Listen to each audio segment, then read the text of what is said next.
والصلاة والسلام على سيد الأنبياء والمرسلين وعلى آله وصحبه أجمعين أما بعد أعوذ بالله من الشيطان الرجيم بسم الله الرحمن الرحيم يا أيها النبي إنا أرسلناك شاهدا ومبشرا ونذيرا وداعيا إلى الله بإذنه وسراجا منيرا صدق الله العظيم وصدق رسوله النبي الكريم ونحن على ذلك من الشاهدين والشاكرين والحمد لله رب العالمين اللهم أنت ربي لا إله إلا أنت خلقتني وأنا عبدك وأنا على عهدك ووعدك ما استطعت أعوذ بك من شر ما صنعت أبوء لك بنعمتك علي وأبوء بذنبي فاغفر لي فإنه لا يغفر الذنوب إلا أنت اللهم صل على محمد وعلى آل محمد كما صليت على إبراهيم وعلى آل إبراهيم إنك حميد مجيد اللهم بارك على محمد وعلى آل محمد كما باركت على إبراهيم وعلى آل إبراهيم إنك حميد مجيد محترم সম্মানিত ভাই ও বন্ধুরা, রাসূলুল্লাহ সাল্লাল্লাহু আলাইহি ওয়াসাল্লাম এর সিরাতের জীবন আদর্শের এই আলোচনা খুব ক্ষুদ্র হলেও এটা যে গুরুত্বপূর্ণ এই অনুভূতি সবারই আছে। তারপরও ছোট্ট করে বলি, আমরা যে কালেমার কারণে ঈমান, মুমিন, ঈমানদার, আশহাদু আল্লাহ ইলাহা ইল্লাল্লাহু ওয়া আশহাদু আন্না মুহাম্মাদান আবদুহু ওয়া রাসূলুহু, অথবা ওইভাবে বলেন লা ইলাহা ইল্লাল্লাহু মুহাম্মাদুর। এটার দুইটা পার্ট না? প্রথম অংশে আল্লাহকে ইলাহ মেনে নেওয়া, মাবুদ। দ্বিতীয় অংশ হলো মুহাম্মাদুর রাসূলুল্লাহ সাল্লাল্লাহু আলাইহি ওয়াসাল্লাম আল্লাহর পক্ষ থেকে প্রেরিত নবী রসুল, এটা বিশ্বাস করা। এটার একবারে আমি যদি সাদামাটা ভাষায় প্রথম যে দাবিটা বলি, দাবি হলো তাহলে তুমি আগে আল্লাহকে চিনো আর মুহাম্মাদুর রাসূলুল্লাহ সাল্লাল্লাহু আলাইহি ওয়াসাল্লামকে চিনো। যদি আল্লাহকে চিনতে পারো সফলভাবে, তোমার আল্লাহর প্রতি ঈমান পূর্ণ হবে। মুহাম্মাদুর রাসূলুল্লাহ সাল্লাল্লাহু আলাইহি ওয়াসাল্লামকে যদি ভালোভাবে চিনতে পারো, তাহলে নবী করিম সাল্লাল্লাহু আলাইহি ওয়াসাল্লামের প্রতি ঈমান তোমার কি হবে? পূর্ণ হবে। এই জন্য কোরআনে কারিমে আল্লাহ যেমন পুরা কোরআন ভরে আল্লাহ নিজের পরিচয় দিয়েছেন, ঠিক একই রকম কোরআনে কারিমে পুরা কোরআনে কারিম ছড়িয়ে ছিটিয়ে অসংখ্য আয়াতে আল্লাহ তাআলা মুহাম্মাদুর রাসূলুল্লাহ সাল্লাল্লাহু আলাইহি ওয়াসাল্লামের পরিচয় দিয়েছেন। অনেক আয়াতে একই কথা, যেখানে আল্লাহ এই ধরনের কথা বলেছেন, আতিউ আল্লাহ ওয়া আতিউর রাসূল, আমার অনুসরণ করো, নবীর অনুসরণ করো, আমার দূত, আমার রাসূল। এরকম তো সরাসরি এই আদেশ নিষেধ জাতীয় আয়াত আছে কোরআনে কারিমে প্রায় 50টা। একই বিষয়ের আয়াত কোরআনে কারিমের একটা আয়াত থাকলেই তো যথেষ্ট, কিন্তু একই বিষয় এত রিপিট করার কারণ কি?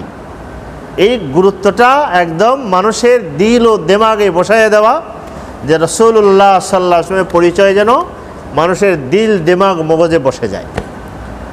তো এই জন্য ইদানিং আলহামদুলিল্লাহ একটা অবহেলা মানুষের মধ্যে ছিল, এখনও আছে। সেটা হলো এই যে আগের ভাই মাওলানা বলছিলেন যে অনেক মানুষ, অনেকের জানা পড়া বই পুস্তক তো পড়ে, কিন্তু জিন্দেগি পার হয়ে যায় রাসূলুল্লাহ সাল্লাল্লাহু আলাইহি ওয়াসাল্লামকে চেনা বা জানার মতো একটা ক্ষুদ্র বই পড়ে তো না, দেখারও সুযোগ হয় না। এমন মানুষ অনেক আছে না এরকম? মানে এরকম অনেক বই আছে যেগুলো রাস্তাঘাটে বিক্রি হয়, মানুষ এটাকে একটা ফ্যাশন মনে করে, কয় শেক্সপিয়রের রচনা সমগ্র থাকবে না, এটা আমার ঘরে কেমন লাগে, ডেল কার্নেগির বই থাকবে না, এটা কেমন লাগে, এরকম কত আছে। কিন্তু দেখবেন রাসূলুল্লাহ সাল্লাল্লাহু আলাইহি ওয়াসাল্লাম সারা জীবনে একটা বই ছুঁয়েও দেখেন এমন অনেক মানুষ আছে। আপনি হাঁটতে হাঁটতে জিজ্ঞেস করেন, অনেক মানুষ জিজ্ঞেস করে না, অনেক পাওয়া যাবে।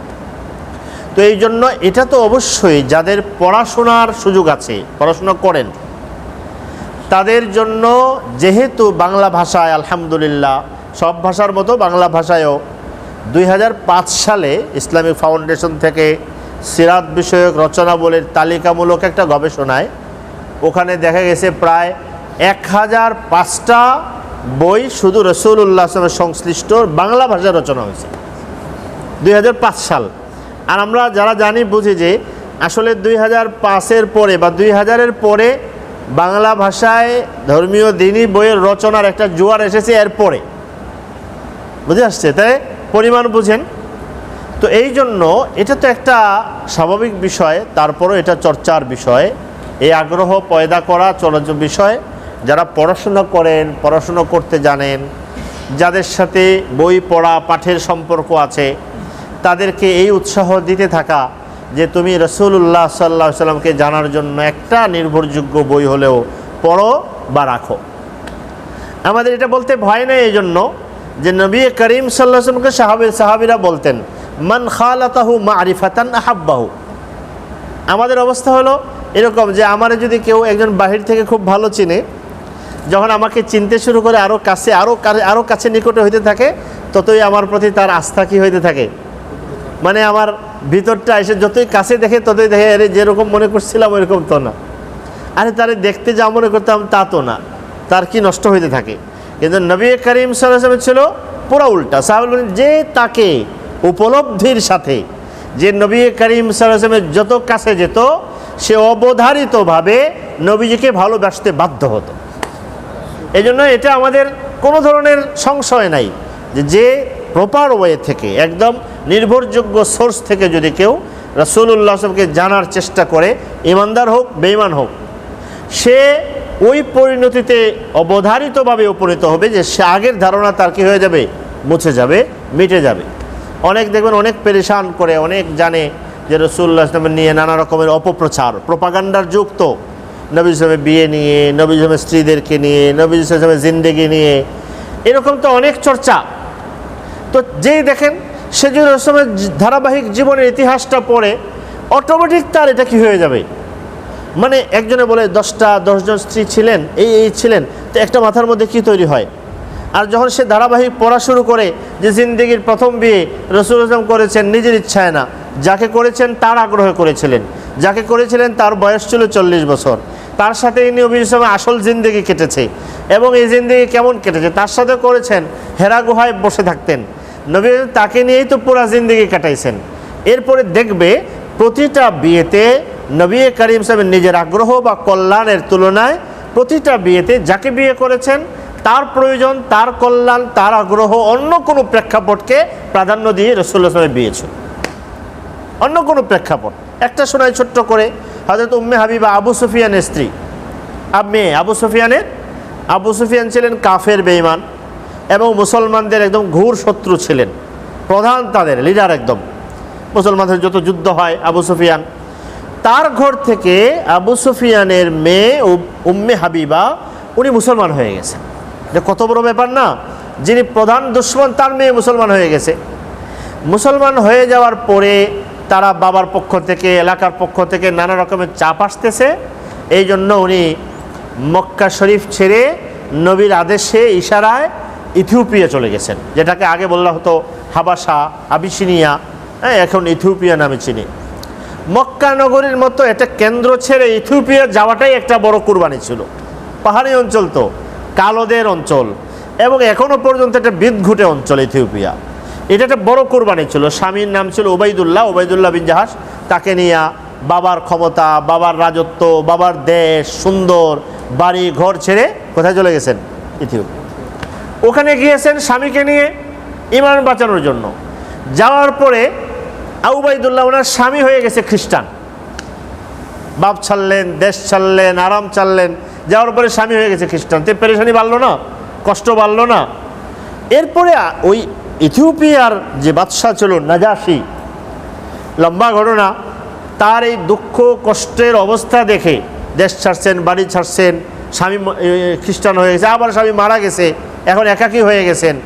উনি ওখান থেকে মদিনায় নবীজির কাছে চিঠি লিখছেন, এই মেয়েটা তার এরকম একজন বাবাকে ছেড়ে আসছে, এই অবস্থায় আপনি তাকে বিয়ে করেন, আমি মোহর দেব, ব্যবস্থা করুন। নবীজির কোনো আগ্রহ, নিজে থেকে খোঁজা, নিজের এরকম কিছুই ছিল না। ওই পরে নবী তার আগ্রহে তাকে গ্রহণ করেছেন স্ত্রী হিসেবে, তাকে এই দুঃখ কষ্ট না এটার কারণে স্ত্রী হিসেবে আশ্রয় দিয়েছেন, মোহর দিয়েছেন। নাজাশী ওখান থেকে আসছেন, নবীর স্ত্রী হিসেবে থাকছেন। এরকম একটা দুটো না, সবগুলোর মধ্যে খুঁজলেই দেখা যায়। এবং সাথে ইতিহাস দেখবে মক্কা মদিনায় এবং কে না এরকম ছিল যার মেয়ে ছিল, কিছু তো ইতিহাসে পাওয়া যায়, সেই চাইতো ইস আমার মেয়েটা যদি নবী রাসূল যদি আমাকে মেয়েটাকে স্ত্রী হিসেবে গ্রহণ করতেন। এবং ওমর তো চলে গেছেন প্রস্তাব নিয়ে। এরকম একটা দুটা ঘটনা না, অনেক সাহাবীরা সরাসরি রাসূলকে প্রস্তাব করেছেন, মজলিসে বসা নবীর কাছে প্রস্তাব করেছেন, ইয়া রাসূলুল্লাহ যাওয়িজনি। মক্কার কাফেররা নবীজিকে প্রলোভন দেখাইছে যে দুনিয়ার যত না ভালো সেরা যেরকম হোক তুমি একটা কাজ করো, তোমাকে বিয়ে করাই দেব। তো এইগুলো যখন পড়বে আস্তে আস্তে দেখলে তার কাছে মনে না, তো যেমন আমরা দুয়ে দুয়ে চার গল্প শুনি, ঘটনা শুনি, বিষয়টা এরকম না, বিষয়টা তো পুরা কি ভিন্ন ভিন্ন। এই জন্য আমাদের এই ভয় নাই যে রাসূলুল্লাহ সাল্লাল্লাহু আলাইহি ওয়াসাল্লামের সিরাত বা কেউ যদি যথাযথ থেকে পন্থায় এবং সহি সোর্স থেকে উৎস থেকে যদি পড়ে, তাহলে এতে কি হবে না, কেউ কাছে আসা ছাড়া দূরে যাবে না ইনশাআল্লাহ। বাকি হেদায়েত তো আল্লাহ তাআলার, পূর্ণ হেদায়েত পাক আর না পাক সে কাছেই আসবে। এই জন্য প্রথম কথা এটা যে নিজের থেকে শুরু করে অন্যদের পর্যন্ত নির্ভরযোগ্য রাসূলুল্লাহ সাল্লাল্লাহু আলাইহি ওয়াসাল্লামের সিরাতের বই পুস্তক পড়া বা পাঠ করার প্রতি উৎসাহ দেওয়া, এটা আসলে প্রয়োজনীয়। এবং আগে একদম বিলকুল অবহেলার মধ্যেও ছিল, এই চর্চা হচ্ছে, এটা একটা সুখের কথা এবং এটা হওয়া উচিত, এটা চালু থাকা উচিত।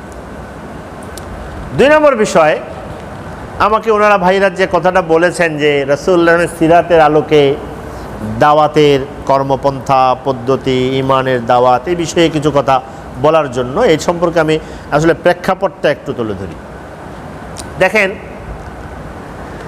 লা ইলাহা ইল্লাল্লাহ যখন কেউ সিরাতুন নবী, আমার আওয়াজ যায় তো সব জায়গায় না, মাইকে কিন্তু বেশি আওয়াজ হচ্ছিল, সহজ হয় না এর মাইক ছাড়া। রাসূলুল্লাহ সাল্লাল্লাহু আলাইহি ওয়াসাল্লামের জীবনীমূলক রচিত বই পুস্তক কেউ যখন আমি পড়ব, আমার ভাই আগে আলোচনাগুলো করছিলেন, পড়ার সময় আমি আসলে কিভাবে পড়ব, আমার সামনে 2টা জিনিস আছে। একটা হলো মুমিন হিসেবে বাঁচার জন্য, ঈমান দিন নিয়ে চলার জন্য আমার ভিতরে একটা কিছু চেতনা থাকতে হয়। চেতনা ছাড়া মানুষ কি করতে পারে না, চেতনা, স্পিড, গতি এগুলো থাকতে হয়। আর একটা হলো মুমিন হিসেবে চলার জন্য শরীয়তে দ্বীনের মাসালা মাসাইল কোনটা, কখন কি করব, কিভাবে করব, এগুলো শিখতে হয়। ইদানিং আরেকটা একটা প্রবণতা বিভিন্ন জায়গা থেকে মাঝে মাঝে হয়, সেটা হলো, আমি এটা লম্বা করব না এই জন্য সংক্ষেপে বলি, সেটা হলো আমি একটা কথা শুনলাম, একটা কথা পড়লাম, একটা ঘটনা দেখলাম, দেখার পর ওই ঘটনার উপলব্ধি থেকে আমি কোনো একটা করণীয় ঠিক করলাম যে আচ্ছা এই ঘটনাটা ঘটলো, এখান থেকে আমি এটা বুঝলাম। সিরাতের ক্ষেত্রে পাঠ পঠন আলোচনা চর্চার ক্ষেত্রে এক্ষেত্রে সতর্কতা দরকার। আমি 2টা গল্প শোনাবো, 2টা গল্প শুনে বিষয়টা আমি আবার খোলা করে বলছি। একবার হলো সফওয়ান ইবনে উমাইয়া নামে একজন বড় বিখ্যাত কাফের ছিল। বদরের যুদ্ধে নবী করিম সাল্লাল্লাহু আলাইহি ওয়াসাল্লামের সাথে যখন কাফেররা পরাজিত হলো, সফওয়ান হিজর, এখন সৌদি আরবের তাবুকের পথে ওই জায়গাটার নাম আল উলা বলে, ওই এলাকায় এরা বলে হেগের, নামটা আসলে হলো হিজর, কোরআনে আসে ওয়ালাকাদ কাযযাবা আসহাবুল হিজরিনিল মুরসালিন। ওখানে বসবাস করত, তার মন খুব খারাপ। একদিন কথা বলতেছে, আরে মুহাম্মদের হাতে আমাদের নেতা নেতৃবৃন্দ এইভাবে মাইর খাইলো, আমরা এখন বেঁচে থেকে লাভ কি। সামনে ছিল বসা উমাইর ইবনে ওয়াহাব নামে আরেকজন অমুসলিম, সে বলে আমারও তো দুঃখ, আমার যদি পরিবারের দায় নেওয়ার ভয় না থাকতো, কে খাওয়াবে কে পড়বে, তাইলে আমি মুহাম্মদকে দেখে নিতাম। যে কথা বলেছে উমাইর সফওয়ানের সাথে লুফে নিয়েছে, ঠিক তাই, তোমার পরিবারের যা যা লাগে সব আমার পরিবার তোমার পরিবারে, তুমি কাজটা করে দেখাও। লম্বা ঘটনা। সে রেডি হয়ে গেছে, তলোয়ার রেডি করছে, তলোয়ারে বিষ মেখেছে, ওখান থেকে মদিনার দিকে রওনা হয়ে গেছে। মদিনা শরীফ আসছে, ওমর রাদিয়াল্লাহু বসা ছিলেন, দেখেছেন তলোয়ার, ধারাল তলোয়ার নিয়ে এসেছে। ওমর রাদিয়াল্লাহুর মধ্যে একটু, আমরা আরবিতে বলি ফেরাসাত, মানে আমাদের দেশে মনে হয় আয়ের আইকিউ ভালো, যে দেখে কোনো একটা জিনিস উপলব্ধি করতে পারা। তো ওনার একটা এটা ছিল, উনি দেখেই বুঝে ফেলেছেন কী ব্যাপার, এ তলোয়ার নিয়ে এভাবে চলে আসছে, এভাবে ঢুকে যাচ্ছে, কোনো একটা তার মধ্যে দ্রবিসন্ধি আছে। উনি ওমর রাদিয়াল্লাহুর সাথে তলোয়ার একটা নিয়ে এর সাথে সাথে ঢুকছেন নবীর দরবারে। নবী সাল্লাল্লাহু আলাইহি ওয়াসাল্লাম কিন্তু এই সমস্ত ক্ষেত্রে খুব দিন, আসতে দাও ওমর, রাখো, তুমি সরো, আসতে দাও, আসো কথা বল, কেন আসছো? বলে আসছে আমার কিছু বন্দী হয়ে আপনাদের এখানে এসে গেছে, তাদেরকে ছাড়াইয়া নেওয়ার জন্য। নবী করিম সাল্লাল্লাহু আলাইহি সাল্লাম তখন তাকে আস্তে করে, সত্য করে বলো, উসদুকনি, তাই না, যা বলছি তাই তো, তুমি হিজরে সফওয়ানের সাথে কি পরামর্শ করছো? তা হাক্কাবাক্কা খেয়ে গেছে, কি ব্যাপার, আমি আর সে তারও কেউ ছিল না, উনি জানলো কীভাবে? বলে কি পরামর্শ করছি? এই যে আমারে মারার জন্য তুমি আসছো, তোমার পরিবারের দায়িত্ব সে নেবে, তলোয়ার নিছো, বিষ মাখাইছো, আসছো। একদম থতমত খেয়ে গেছে। খেয়ে মুহূর্তে আল্লাহ পরিবর্তন হয়ে কয় আশহাদু আল্লা ইলাহা ইল্লাল্লাহু ওয়া আশহাদু আন্না মুহাম্মাদান আবদুহু ওয়া রাসূলুহু। কি হলো? মুসলমান না, জানের দুশমন, আবার কি প্রাণের দোস্ত। জানের দুশমন থেকে কি, এটা একটা শিরোনাম হইতে পারে নবীজির সিরাত থেকে, এর একটা লম্বা তালিকা বের হবে। জানের দুশমন হয়ে এসেছে, প্রাণের দুস্থ হয়ে কি হয়ে গেছে। অনেক ঘটনা আছে হাদিস শরীফে, অনেকগুলো ঘটনা এমন আছে। উনি নিজেই বলেছে, আমার কাছে পৃথিবীতে সবচেয়ে নিকৃষ্ট চেহারা ছিল মুহাম্মাদের, যেই না ঈমান এনেছি, কালেমা ভিতরে ঢুকেছে, এখন আমার কাছে পৃথিবীর সবচেয়ে প্রিয় চেহারা হয়ে গেছে। এই ঘটনা শেষ। এখন যদি কেউ এই ঘটনা থেকে পড়ে বলে, আচ্ছা নবীজিটা জানলেন কিভাবে, যে তার ভিতরে সে কি আলোচনা করছে, কি পরামর্শ করছে, এ থেকে যদি একজন বলে, তাহলে এখান থেকে বোঝা যায় নবীজি গায়েব জানতেন। কেউ যদি এখান থেকে হইতে পারে, মানে এটা নিয়ে যদি কেউ চিন্তা ফারেক করে, এভাবে কল্পনা করে, কেমনে বললেন? তার মানে ওই যে প্রায় 300-350 কিলোমিটার দূরে বসে তারা দুজন যে পরামর্শ করেছে, এই 350 মিটার দূরে, এখানে কোনো মোবাইল নাই, হোয়াটসঅ্যাপ নাই, ভয়েস রেকর্ডার হ্যাঁ যে পাঠিয়ে দেবে, রেকর্ড করে দিছে, বাকি কোনো এরকম গোয়েন্দা নজরদারি তথ্য কিছুই তো ছিল না, কোনো মাধ্যম ছাড়া এখানে আসলো কীভাবে? নিশ্চয়ই তিনি কি জানেন? গায়েব জানেন। মানুষ জিনদের সম্পর্কে ধারণা করতো না। কেউ যদি এটা বলে ফেলে ঘটনা পড়ার পরে, এটাকে আমরা বলি ইস্তিমবাত, এই ঘটনা পড়ে যদি কেউ এখান থেকে এই সিদ্ধান্তে উপনীত হয়, তাকে আপনি কি বলবেন? তাকে আপনি দোষ দিতে পারবেন? ঠিকই তো, এটা জানলেন কিভাবে? তাহলে তো এছাড়া কোনো, হ্যাঁ, যদি তার কাছে দ্বীনের আকীদার সহি ইলম থাকে, কিতাবের কোরআনের ইলম থাকে, ওখানে পড়ে আসছে ওমা ইয়ানতিকু আনিল হাওয়া ইন হুয়া ইল্লা ওয়াহয়ু ইউহা, সূরা আন-নাজম, হ্যাঁ, ওয়ান নাজমি ইযা হাওয়া। ওখানে আল্লাহ বলেছেন নবী সাল্লাল্লাহু আলাইহি ওয়াসাল্লাম যখন দৃশ্যের কোনো কথা বলেন, কোনোটাই আল্লাহর ওহির মাধ্যম ছাড়া বলেন না। ওটা জানা থাকলে তো ডিসিশন নিতে তার জন্য সহজ, জানা না থাকলে সে এখান থেকে কী নেবে? এটা বল। এটা হলো একটা ঘটনা। আরেকবার নবী আকরাম সাহাবীদেরকে নিয়ে সফরে গেছেন আয়েশা রাদিয়াল্লাহু আনহার সাথে। ওনার গলায় ধার করে একটা হার নিয়েছিলেন, নিজের তো ছিলই না, নবীর স্ত্রীদের কারোই এগুলো ছিল না, বুঝে আসছে?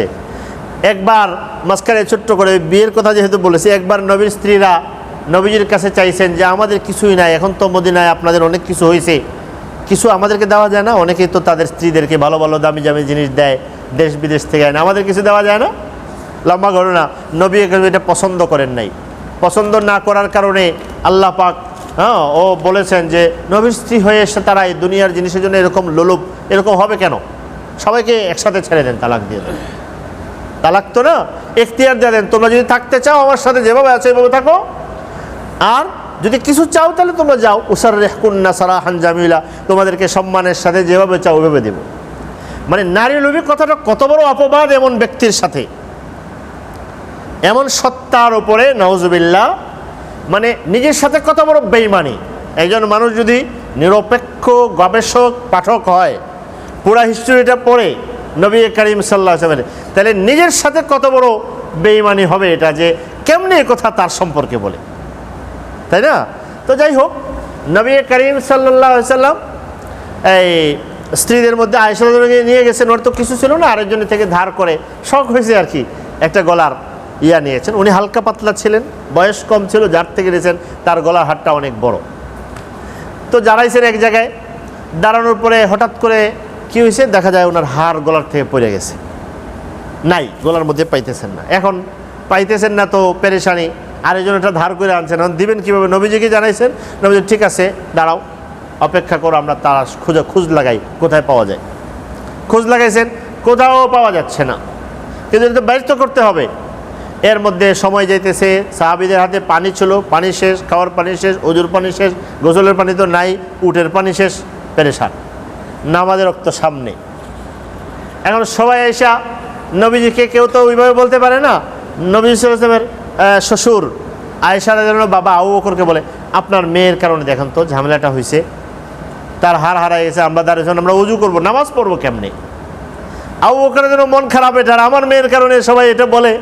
উনি এসে ওনার মেয়েকে শাসাচ্ছেন তোমার কারণে। নবীজি তার কোলে শুয়ে আছেন, তাকে বাবা শাসাচ্ছেন, আসলে বলে আমার কষ্ট লাগছে, আমার চোখে পানি এসে গেছে, কিন্তু কিছু বলছি না, আমি নড়তেও পারছি না, নবীজি আমার এখানে শোয়া।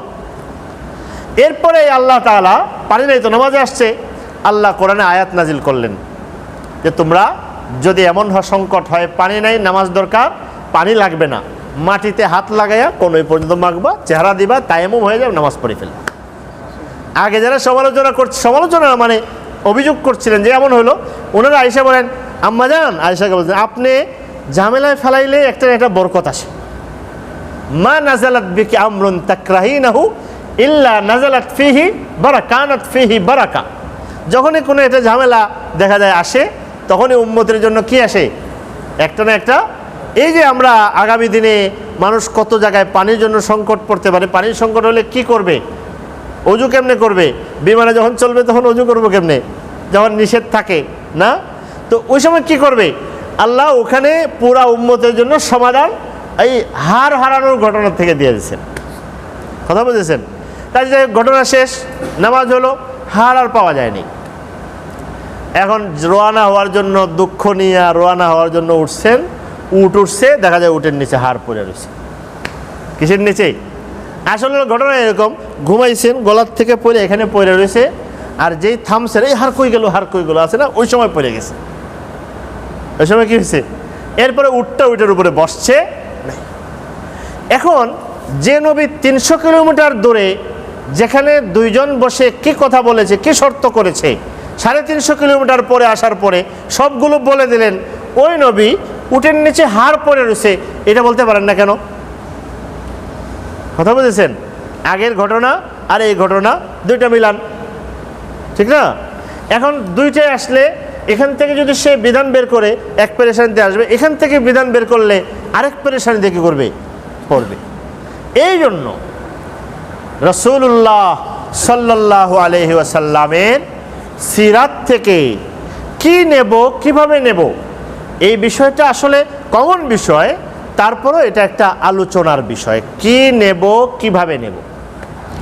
কিছু কথা আমার ভাই বিক্ষিপ্ত বলেছেন, দাওয়াতের কথা যেহেতু আছে এই জন্য বলছি, কারণ এমন অনেকরা আছেন যারা দাওয়াতের অনেক মাসলা মাসাইল সিরাতের নাম বলে এমন এমন জায়গা থেকে দাওয়াতের মাসালা বের করে নিয়ে আসেন, কোনোটা অনির্ভরযোগ্য, কোনোটা অবাস্তব, কোনোটা এইরকম নির্ণয় বা উৎস থেকে নির্ণয় করার পদ্ধতি ভুল, ফলে মানুষকে ওই সিরাতের নাম দিয়েই ওই রকম অর্ধেক এলেম দিয়ে যখন সমাধান বের করে নিয়ে আসে, সমাধানটা আসে ভুল। দাবি তো সুন্দর, আমি নবীর সিরাত থেকে নিয়েছি, কিন্তু সমাধান যদি অর্ধেক হয় না, অর্ধেক দেখার মতো, যেমন অর্ধেকটা আমাদের আর ফার্সিতে একটা ইয়াই আছে, প্রবাদ আছে, বলতো আর কি প্রাচীনকাল থেকেই, নিমে ডাক্তার, অর্ধেক নিম মানে অর্ধেক ডাক্তার হলে ওর জানের ভয়, ও খালি কি করতে পারে, রিয়াকশন সম্পর্কে, প্রতিক্রিয়া সম্পর্কে জানা নাই, ওষুধ দেওয়া সম্পর্কে কি আছে, এটা এই রোগের, কিন্তু এর পরে কি হবে এটা সম্পর্কে তার কি নাই, জানা নাই। তো অনেক সময় জানের ভয় হয়।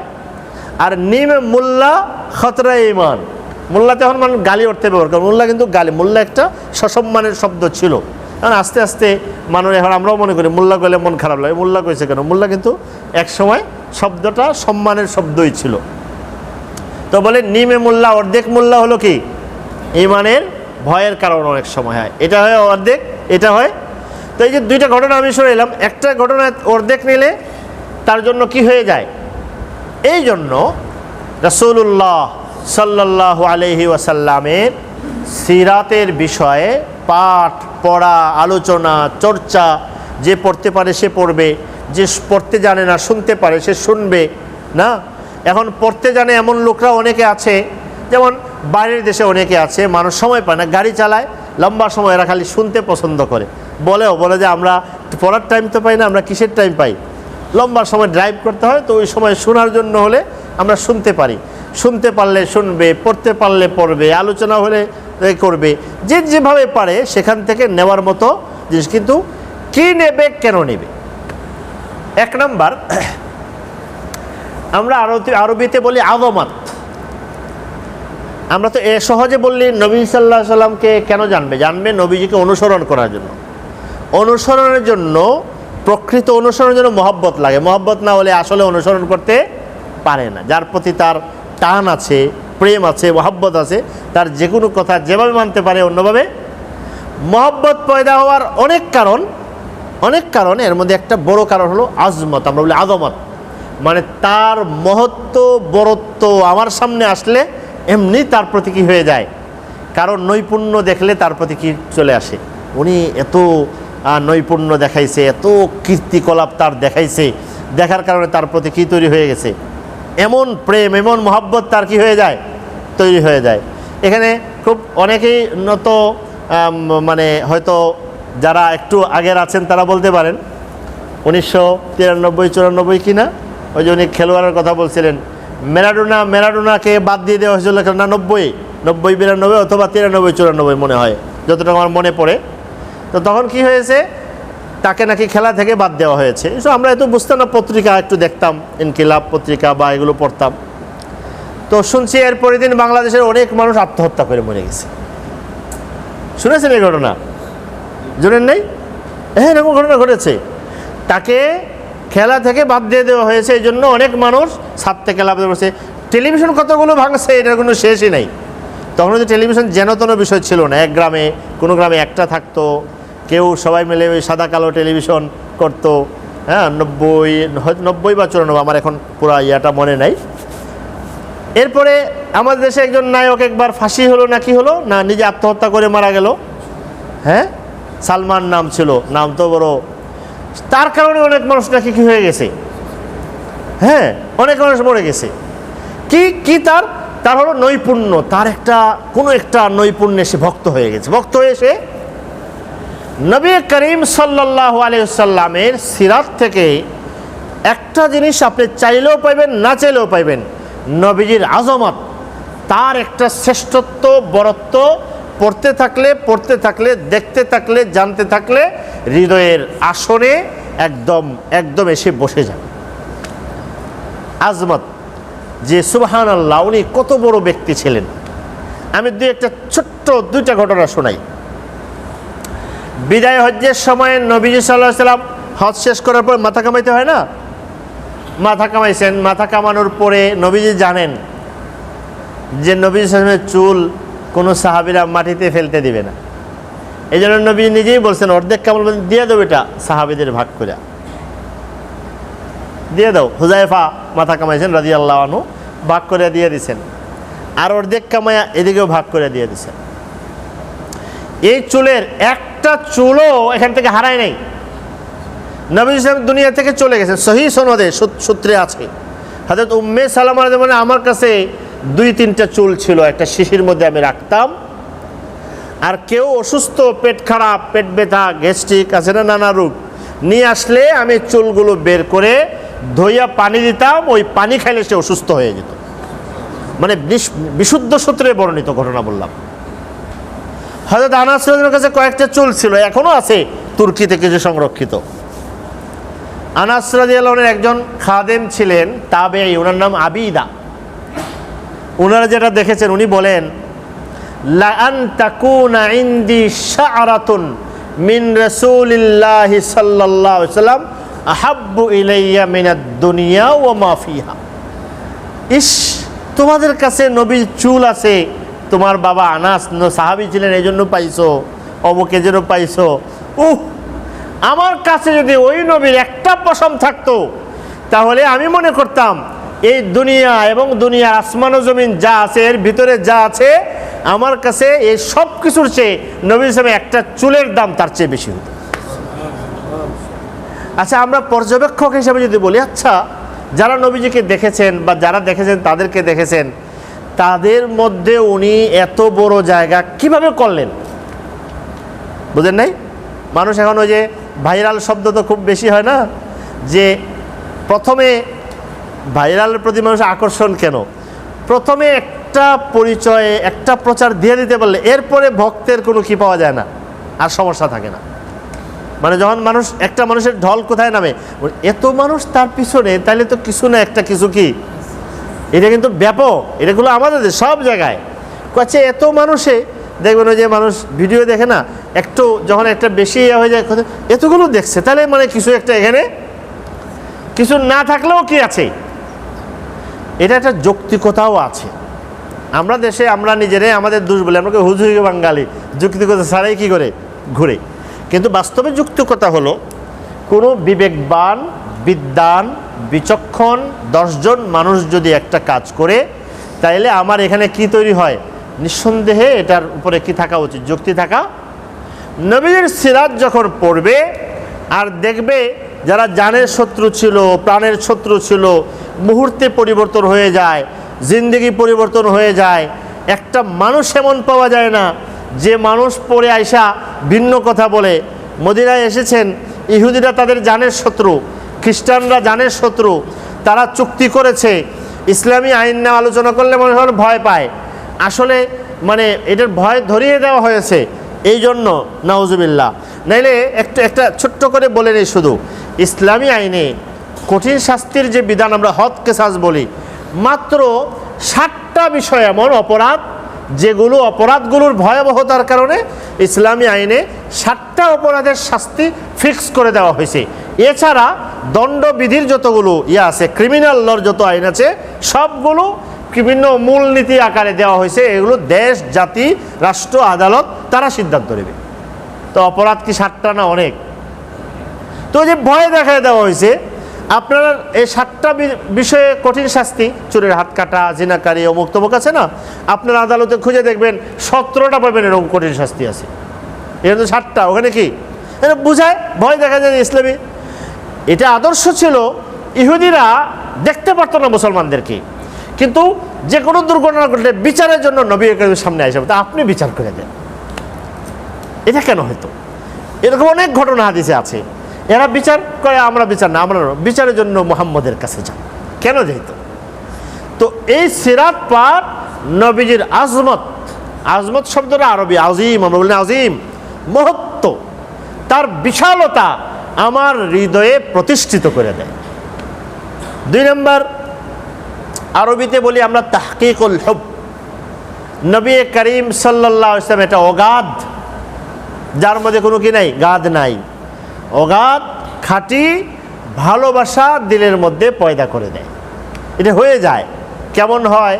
এটা একজন ওই সময়কার অমুসলিম রাষ্ট্রদূত ছিলেন বলা যায়, সুহাইল ইবনে কি নাম তার ছিল, উরওয়া ইবনে মাসউদ আস-সাকাফি। মক্কাবাসীর পক্ষ থেকে হুদাইবিয়ার সন্ধির সময় নবীর সাথে আলোচনা করার জন্য গেছেন, মক্কার কাফেরদের দূত হিসেবে।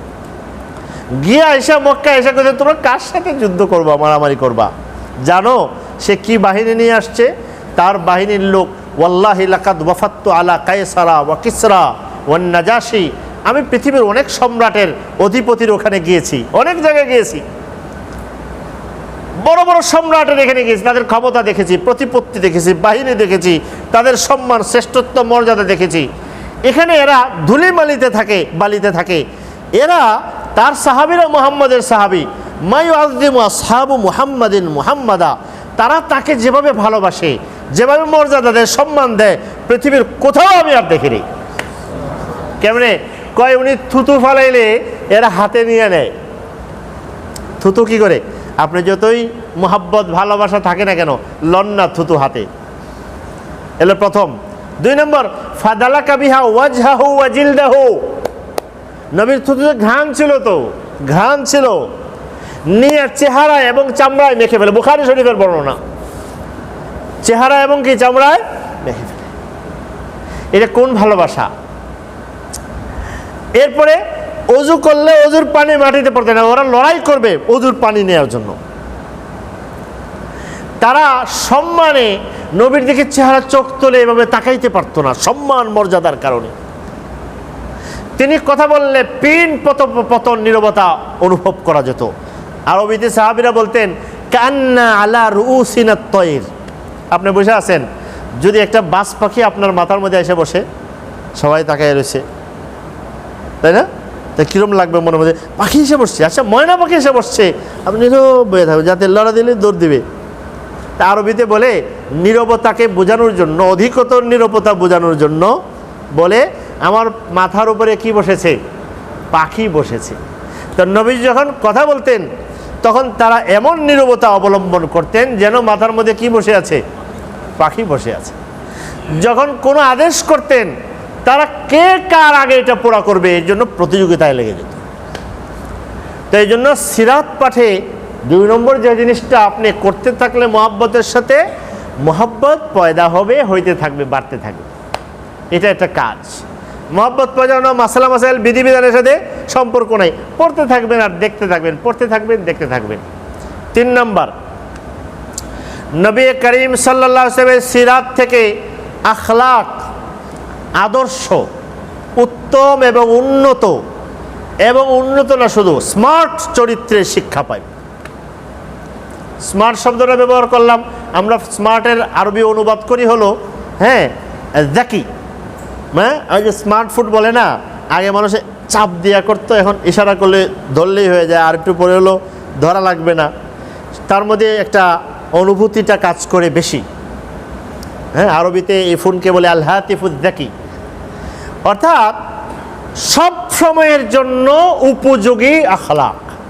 নবী চরিত্রের সৌন্দর্য এখানে, এটা সব যুগে, সব সময়, সব পরিবেশে উন্নত চরিত্র ছিল। কেউ এটাকে বলতে পারবে না সেকেলে, পুরনো, খারাপ, দুর্গন্ধময়, এটা এই যুগে চলে না। আখলাকের ক্ষেত্রে কথা বলার কোনো কি নাই, সুযোগ নেই। এটা উদাহরণ দিলে, ব্যাখ্যা করলে বুঝতেন কিছু, কিন্তু বুঝে আসবে এমনি। আখলাকের জন্য, শেখার জন্য আসলে যাদের মোটামুটি জ্ঞান আছে, বিবেক বুদ্ধি আছে, এরা সিরাত পড়লে মাসালা মাসাইলের কিতাব লাগে না, এমনি আখলাক শিখতে থাকে। একটা ছোট্ট ঘটনা শোনাই। একবার নবী করিম সাল্লাল্লাহু আলাইহি ওয়াসাল্লামের একজন মেহমান এসেছেন, অনেক ঘটনা আছে এরকম, মেহমান অমুসলিম। আমার পছন্দের কেউ না আসলেই নবীজির আখলাক ছিল মেহমানের, গেস্ট, মেহমান যে হোক, চিনি না, শ্বশুরবাড়ির অথবা কি অন্য, আমরা আত্মীয় স্বজনের ভাগ করি না, যে এদিকের হলে এটার একটা ভাগ, আর এদিকের হলে এটার ভাগ আরেকটা, এক একজনের জন্য কি নবী করিম সাল্লাল্লাহু করতেন না। তো অমুসলিম মেহমান এসেছে, তার জন্য আপ্যায়নে দিল খোলা থাকতো। আরবিতে মারহাবা বলে না, মারহাবা, আহলান সাহলা, এই শব্দটা বলাকে আমরা সুন্নত বলতে পারি। মারহাবাটা অনেক সম্মানের শব্দ, সুন্দর শব্দ। মেরাজের সময় নবী যখন গেছেন, প্রতি আকাশে ফেরেশতারা নবী করিম সাল্লাল্লাহু আলাইহি মারহাবা বলে স্বাগতম জানাইছে। মারহাবা মানে হলো ওয়েলকাম, বলি না আমরা, ওয়েলকামের মধ্যে আসলে অত সুন্দর অর্থ নয়। মারহাবা মানে আপনার জন্য দরজা খোলা, প্রশস্ত জায়গায় এসেছো। আহলান সাহলা বলে অর্থ কি জানেন? আমরা দেখেন অনেক সময় যারা খুব ক্লোজ ফ্রি মানুষ আসলে বলে, আসেন, কাপড় খুলেন, বসেন, হাত মুখ ধন। বেশিগুলো কয়, আরে এটা তো আপনার বাড়ি মেয়ে, আরে নিজের বাড়ি, এমন করছেন কেন আপনি, বলি না আমরা। আহলান সালামের অর্থ এটা, আরে তোমার বাড়িতে তুমি আসছো, আহাল মানে বাড়ি, বাড়ি ঘর অর্থে, তুমি তোমার বাড়িতে আসো, এমন করছো কেন, তোমার এখানে কোনো কি আছে, তুমি তোমার জায়গায় এসেছো, এর অর্থের মধ্যে এটা আছে। তো অমুসলিম মেহমান আসছে, নবীর সম্মানের সাথে স্নেহের সাথে মেহমানের যে আপ্যায়নের বিষয়, একটা ছাগলের দুধ দহন করে আয়না রেডি করে দিছে, খাও। ছাগল বাংলাদেশি ছাগল না এটা, হ্যাঁ, আরবে কিন্তু ছাগল দেখা যায় ঘাস নাই, পাথর চাটে, কিন্তু ছাগলগুলো মাশাল্লাহ, এবং ওলান কি এক একটার, দুধ কি, হ্যাঁ আজীব, এত দুধ হয়। তো এক ছাগলের দুধ একজন অনেক সময় খাইতে পারে, এক পরিবার চলে অনেক সময়। তো যাই হোক, এক ছাগলের দুধ এনেছেন, উনি করছে কি টান দিয়ে এক টানে খাইয়ে ফেলাইছে। তা আমরা পছন্দের মেহমান না হলে তো এত বেশি আপ্যায়ন করিও না, আর করলে তো হয়েছে দিয়ে দিছি। নবী সাল্লাম দেখলেন না, তার আগ্রহ রয়েছে, আরেক ছাগল, বললে আরেকটা ছাগল নিয়ে আসো। ওই ছাগলের দুধ আবার নিয়ে আসছেন, কোনো বিরূপিয়া নাই, চেহারার মধ্যে খারাপ নাই, কি মেহমান আইলো খালি কি গেল, দ্বিতীয় ছাগলের দুধ খাইছে। দেখা যায় তার আগ্রহ আছে, আরেকটা আনো, তৃতীয়, চতুর্থ, পঞ্চম, ষষ্ঠ, 1 কেজি করে তো কত কেজি, 6 কেজি। আরেক ছাগলের দুধ আনছেন, কয়টা, 7টা, সাবআতু শিয়াহ, 7 ছাগলের দুধ আইনা খাওয়াইছেন, বিন্দু মাত্র বিরক্তি ছিল না। এই আখলাক আপনি পাবেন কোথায়? অমুসলিমের সাথে। এবং ওই সময় অমুসলিম আর এখন অমুসলিম এক না, কিন্তু তখন অমুসলিম তো লড়াই, এরা বিরোধী, এরা বিরোধী, কে জিতবে, কোথায় পরিণতি কোন দিকে যাবে, এটার চলছে। সুযোগ পেলে এরা নবীজিকে মেরে ফেলতে চায়। তো এটা যখন চলছে, 7 ছাগলের দুধ খাওয়াইছেন, তারই আচরণ আখলাক মহব্বত দেখা উনি রাত যাইতে না যাইতে চিন্তা করতেছে, আরে করতে, সকালবেলা রোকায় আশহাদু আল্লাহ ইলাহা ইল্লাল্লাহু ওয়া আশহাদু আন্না মুহাম্মাদান। মুসলিম শরীফে, সহিহ মুসলিম শরীফে বর্ণনা আছে, লম্বা হাদিস। পরের দিন আবার আগের থেকে, এখন তো নেই, আগের থেকে 7 ছাগলের দুধ রেডি, যে এই লোক তো কি একটা আনছেন আরেকটা রেডি। এখন একটা খাইয়েই দেখা যায় সে আলহামদুলিল্লাহ সুবহানাল্লাহ অনেক কিছু কয়ে টেয়া, এখন আর পরেরটা লাগবে না, না আর লাগবে না। নবী একটা মজার কথা বলেছেন, বলেন হ্যাঁ, মুমিনে 1 পেটে খায় আর কাফেরে বেঈমানে 7 পেটে খায়। কি হয়েছে এটা? নবী করিম সাল্লাল্লাহু আলাইহি ওয়াসাল্লাম, এটা মুজিজাও হতে পারে। মুহাদ্দিসিনে কেরাম বলেছেন এর একটা অর্থ এটাও আছে যে বেঈমানের তো দুনিয়াটাই আসল, সে দুনিয়ার লোভ লালসা নিয়ে থাকে, আর ইমানদার তার রিজিক পুরা করার জন্য কি করে, জরুরত পুরা, তার মধ্যে কানাত থাকে, আর জরুরত হয়ে গেছে আলহামদুলিল্লাহ, তার তখন এই লালসা লোভ থাকে না। লালসা লোভের তো শেষ নাই, সাত দিয়ে পড়া হয় নাকি, জায়গা নেই, এই জন্য সাথে শেষ হয়ে গেছে, নাহলে কি সাথে শেষ হইতো নাকি, স্পেস নাই আর কি। তো এটা ছিল, আপনি যখন সিরাত পাঠ গ্রহণ করবেন, যদি বলেন আমি এখান থেকে উন্নত চরিত্রের পাঠ নেব, আর যদি কমন সেন্স মানে সাধারণ ধারণাগুলোও থাকে মানুষের, তাহলে সে এখান থেকে নেওয়ার জন্য খুব বেশি জ্ঞান বিজ্ঞানের দরকার নেই, এখান থেকে সে গ্রহণ করতে থাকবে। শুধু গ্রহণ করবে না, এর ফলাফলও দেখবে, এর সুন্দর নমুনাগুলো সে কী করতে থাকবে, দেখতে থাকবে। 4 নম্বর, সামাজিকতা, পরিবার পরিজন, তাদের সাথে আমরা যেটাকে বলি মুআশারাত বলি, কি আচরণ কখন কিভাবে করবে, এটা শিখবে। নবী করিম সাল্লাল্লাহু আলাইহি ওয়াসাল্লামের চরিত্রের মধ্যে অনেক আছে। একটা ঘটনা শোনাই, বুখারী শরীফে বর্ণনা আছে, নবী করিম রমজান মাসে শেষ দশকে ইতিকাফ করতেন সব সময়।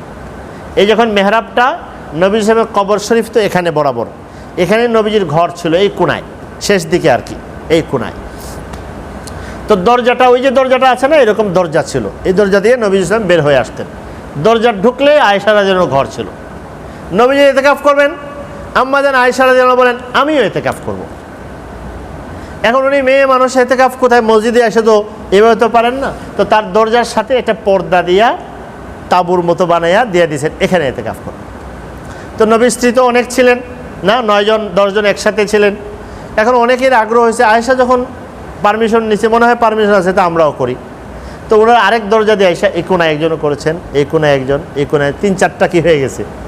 রাসূলুল্লাহ সাল্লাল্লাহু আলাইহি ওয়াসাল্লাম রাতে সারা রাত ইবাদত করেছেন, ফজরের নামাজ পড়ে ঘুমাবেন, রমজান মাস 21 তারিখের ইতিকাফ রাত। হঠাৎ দেখেন আরে মসজিদের এই কোনায় একটা পর্দা, এই কোনায় একটা পর্দা, এই কোনায় একটা, কী ব্যাপার? বলেন বলে কি কয়, ওই যে এখানে জায়নাব, আপনার স্ত্রী জায়নাব একটা বানাইছে, ওখানে সাফিয়া বানিয়েছেন, এখানে অমুক বানিয়েছেন। নবী ভারী তো পেরেছে, মসজিদে তো দখল হয়ে যাবে। এখন কি করবেন, মানে আমাদের বিচার কি বলে, কি করবেন? একটা হলো আমরা তো পারমিশন নিয়েছি একজন, বাকিরা তো পারমিশন নেয়, যারা পারমিশন উইদাউট পারমিশন সব এখান থেকে কি উঠাই দাও, একটা বিচার। এটা তো অবিচার হবে না, কি হবে? সুবিচারিত। আমরা তো ঠিক আছে, এই তোমরা চলে যাও। এতে কি হবে? মনে তো একটু কষ্ট লাগবে, নবী তো তাদের নবী, তারপরে স্বামী তো। আর তার চেয়ে বেশি হবে আয়েশার প্রতি তাদের কি হবে, একটা জিদ জন্মাবে, তারাই দিলেন আমাদেরকে দিলেন না, এটা হলো সমস্যা।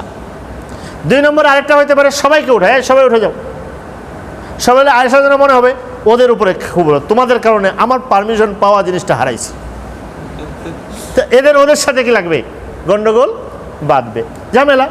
অথবা সবার মনে, তার মনে আমার পারমিশন দিয়ে আবার উঠায় নিলেন, এটা কেমন খারাপ লাগলো, কষ্ট লাগবে, কি করবেন? এখন রাসূলুল্লাহ এতেকাফ শুরু করেছেন, এতেকাফ শুরু হলে এটা করলে তো পুরা করতে হয়, তাই না? কি করেছেন রাসূলুল্লাহ দেখেন, না পারিবারিক জীবনটা অনেক বড় গুরুত্বপূর্ণ। এই সমস্ত ক্ষেত্রে ধৈর্যের সাথে কৌশলী সমাধান খোঁজা। একটা হলো ইনসাফের সমাধান, সব জায়গায় ইনসাফের সমাধান না, সব জায়গায় ইনসাফের, অনেক জায়গায় কৌশলী সমাধান খুঁজতে হয়। নবী সাল্লাল্লাহু আলাইহি ওয়াসাল্লাম করেন কি, কিচ্ছু কাউরে না বলিয়া চলো আমার বিছানা নিয়ে যাও, আমার এতেকাফ বাদ, আস্তে করে দরজা দিয়ে ভিতরে চলে গেছে। এখন ওনারা দেখেন, আরে যার সাথে এতেকাফ করবো উনি তো নাই, এখন আম্মাজান আয়েশা উঠে চলে গেছেন, জায়নাব চলে গেছে, পুরা মসজিদ খালি, পুরা মসজিদ কি। এই সুন্দর সমাধানের জন্য নিজের এতেকাফের মতো যে আমল কখনো ছাড়তেন না, শুরু করার পরে ছাইড়ে দিয়েছেন যাতে ঘরে আগুন না লাগে, বুঝে আসছে, গন্ডগোল না লাগে।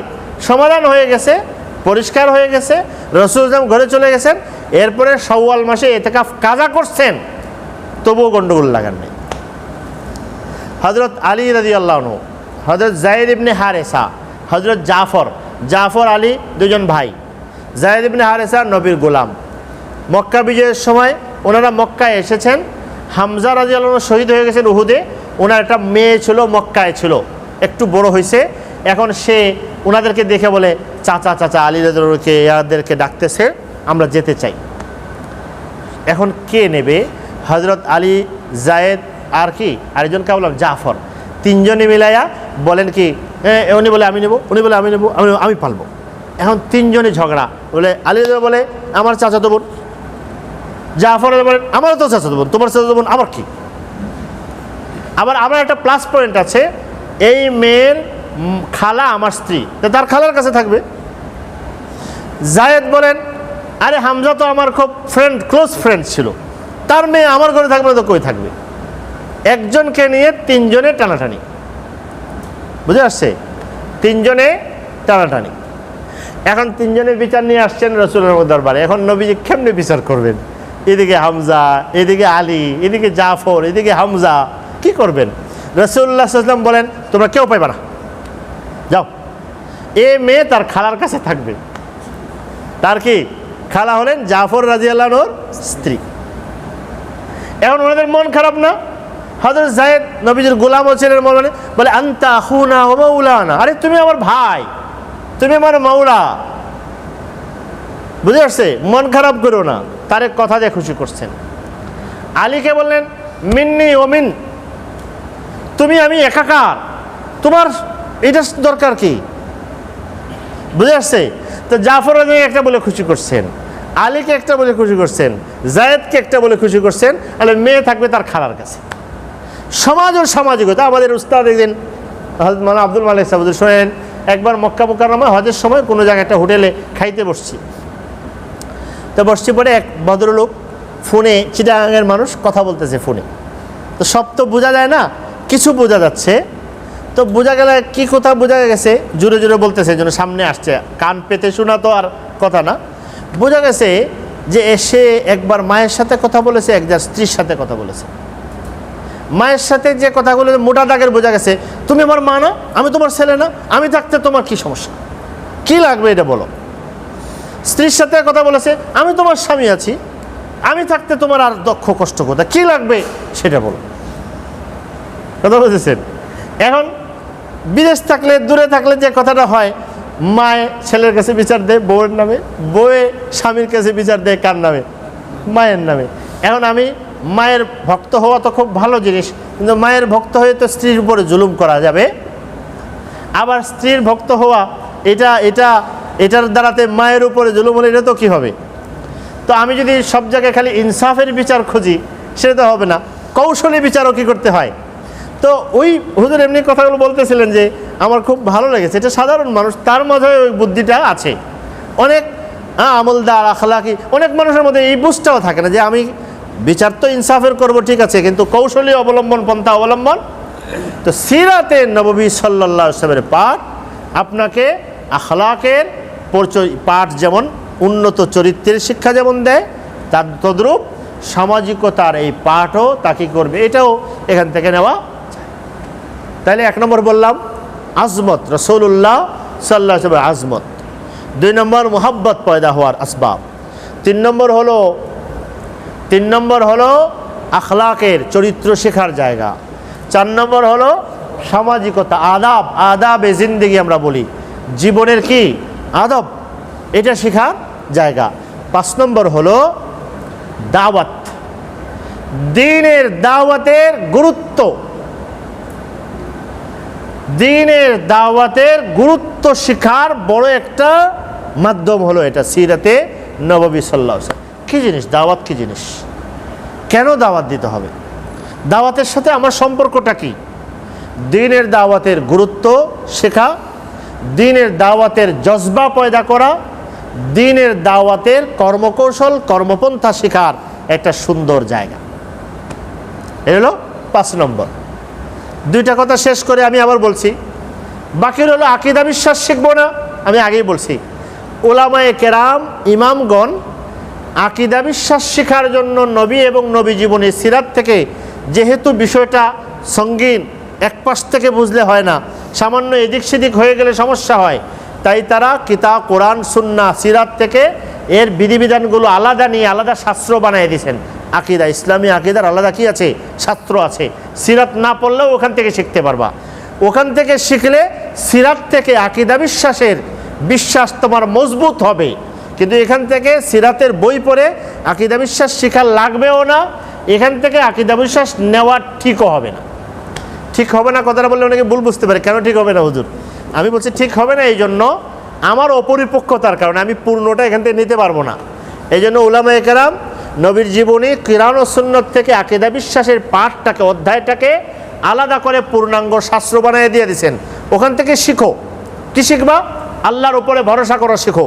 তাহলে সিরাত পড়ো, দেখো নবীজি কীভাবে আল্লাহর উপরে ভরসা করা শিখাইছেন। আকীদা মজবুত হবে এখানে।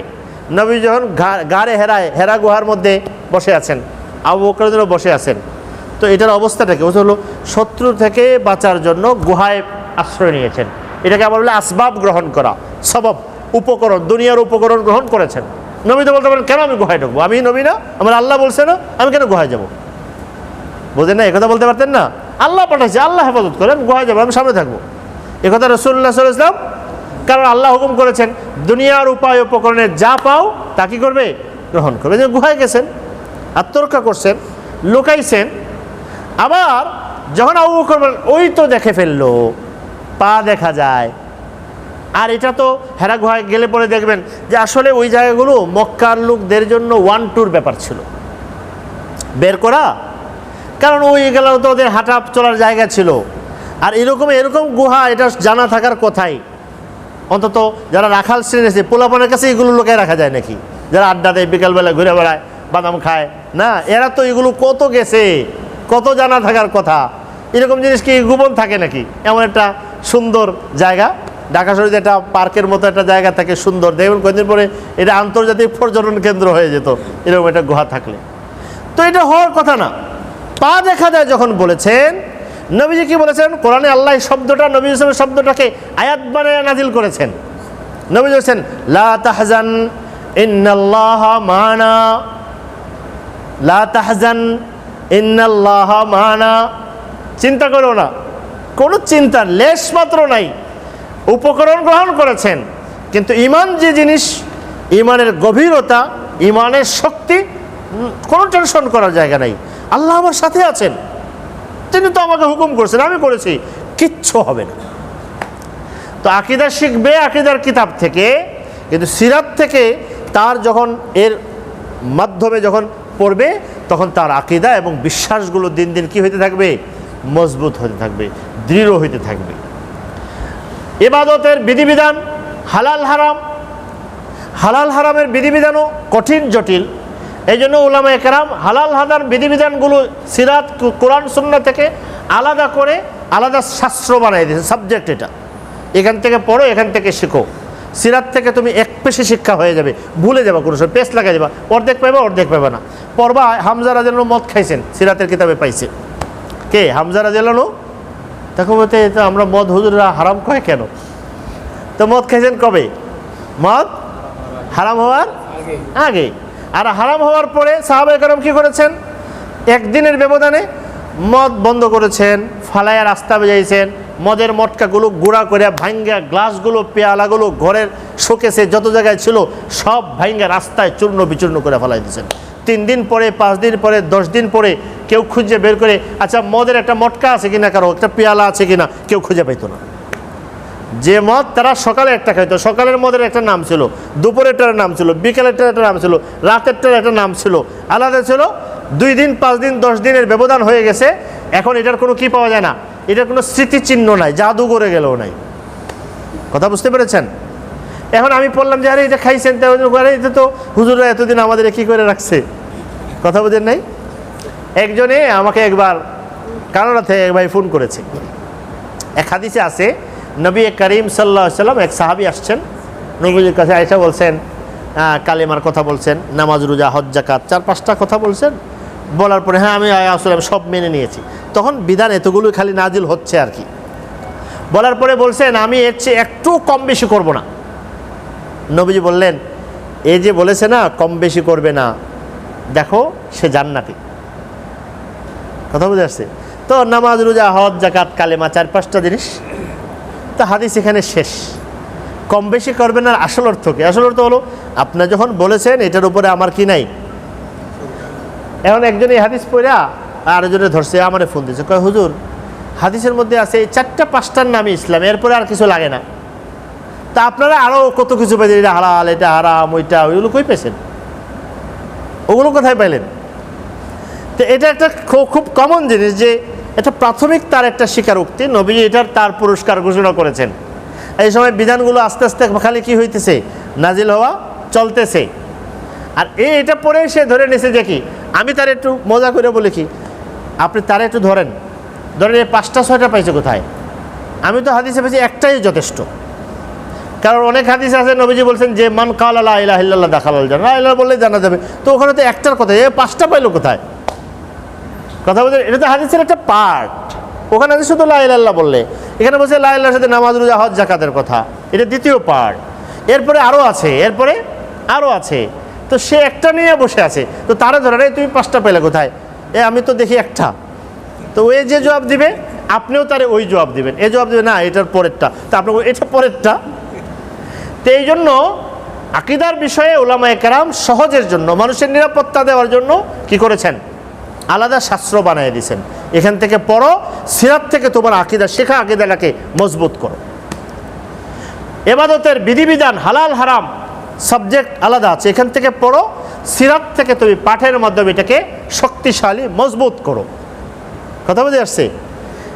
যেমন এই দুনিয়ার অনেক বিধিবিধানের সাথে সম্পর্ক, দাওয়াতের ক্ষেত্রে অনেক মাসালা আছে, অনেক বিধিবিধান আছে, এগুলো ফিক ইসলামের শাস্ত্রের সাথে সম্পর্ক, এগুলো শিখো, সিরাত থেকে মজবুত করো। এখন যদি কেউ এখান থেকে মাসালা বের করে, অপূর্ণাঙ্গ মাসালা বের করে, তাহলে অনেক সময় সে কি হবে, ভুল তরিকার মধ্যে যাবে। মৌলানা সাদ সাহেবের তাবলিগে দাওয়াতের কাজের মধ্যে যে আছে না, ওনার অনেকগুলো সিরাত কেন্দ্রিক অনেকগুলোর, যে কারণে উলামায়ে কেরাম এটাকে বেশি করেন। ওনার ওই ধরনের ভুল অনেক, যে উনি সিরাতের একটা ঘটনা পড়েছেন, ওখান থেকে উনি একটা বুঝে আসছে অপূর্ণাঙ্গ, এটাই উনি বলে দিয়েছে হ্যাঁ এটা একটা বিধান। তো এটা তো খুবই দুর্বল এবং খুবই পেরেশানির কারণ এটা। কথা বুঝতে পেরেছেন? এই ধারাগুলো এই জন্য সিরাত থেকে আজমত, নবীর আজমত পয়দা করবে, মহাব্বত পয়দা করবে, আখলাক শিখবে, মুআশারাত লেনদেন আদান, মানুষেরা সামাজিক জীবন শিখবে, আচার আচরণ শিখবে, আর দ্বীনের প্রতি আজমত পয়দা করবে। আকীদা এবং ইবাদতের যে পাঠ তারা আকীদা ইবাদত শিখছে ওইটাকে এখানে এসে কী করবে? মজবুত করবে। ওখানে শিখছে মদ খাওয়া হারাম, সিরাত পড়ে দেখবে মদে এরকম নিমজ্জিত একটা শ্রেণীকে নবীজি কিভাবে মদ থেকে মুক্ত করলেন, এটা শিখবে। কেমনে পরিবর্তন হয়ে গেল একটা মানুষ যে নেশা ছাড়া, এখন তো মানুষ চিন্তা করে না, কয় অমুক খার দিতে হবে, রিহাবে লাগবে, অমুক লাগবে, তমুক লাগবে, কত কিছু লাগে। ওনারা কেমনে পারলেন, কিভাবে সম্ভব হইল? এখান থেকে এটা মজবুত হবে, এখান থেকে ওটা শিখবে না। 5 নম্বরে আমি বলেছিলাম দাওয়াত, দ্বীনের দাওয়াতের গুরুত্ব শিখবে, জজবা অর্জন করবে এবং কর্মকৌশল এবং কর্মপদ্ধতি এখান থেকে রপ্ত করবে। এটা হলো আমাদের এখানকার বিষয়বস্তুর কথা বলেছিলেন। আস্তে আস্তেই তো সময় শেষ মনে হয় নাকি? আরও কথা বলা যাবে কিছুক্ষণ নাকি? অল্প কয়েকটা কথাই বলবো, আসলে বেশি সময় এমনি বলা যায়, কিন্তু ক্লান্তিও তো আছে, অনেক সময় কথা শুনেছেন। দরুদ শরীফ পড়েন একটু। আল্লাহুম্মা সাল্লি আলা মুহাম্মাদ ওয়া আলা আলি মুহাম্মাদ কামা সাল্লাইতা আলা ইব্রাহিম ওয়া আলা আলি ইব্রাহিম ইন্নাকা হামিদুম মাজিদ। আল্লাহুম্মা বারিক আলা মুহাম্মাদ ওয়া আলা আলি মুহাম্মাদ কামা বারাকতা আলা ইব্রাহিম ওয়া আলা আলি ইব্রাহিম ইন্নাকা হামিদুম মাজিদ। লা ইলাহা ইল্লাল্লাহ।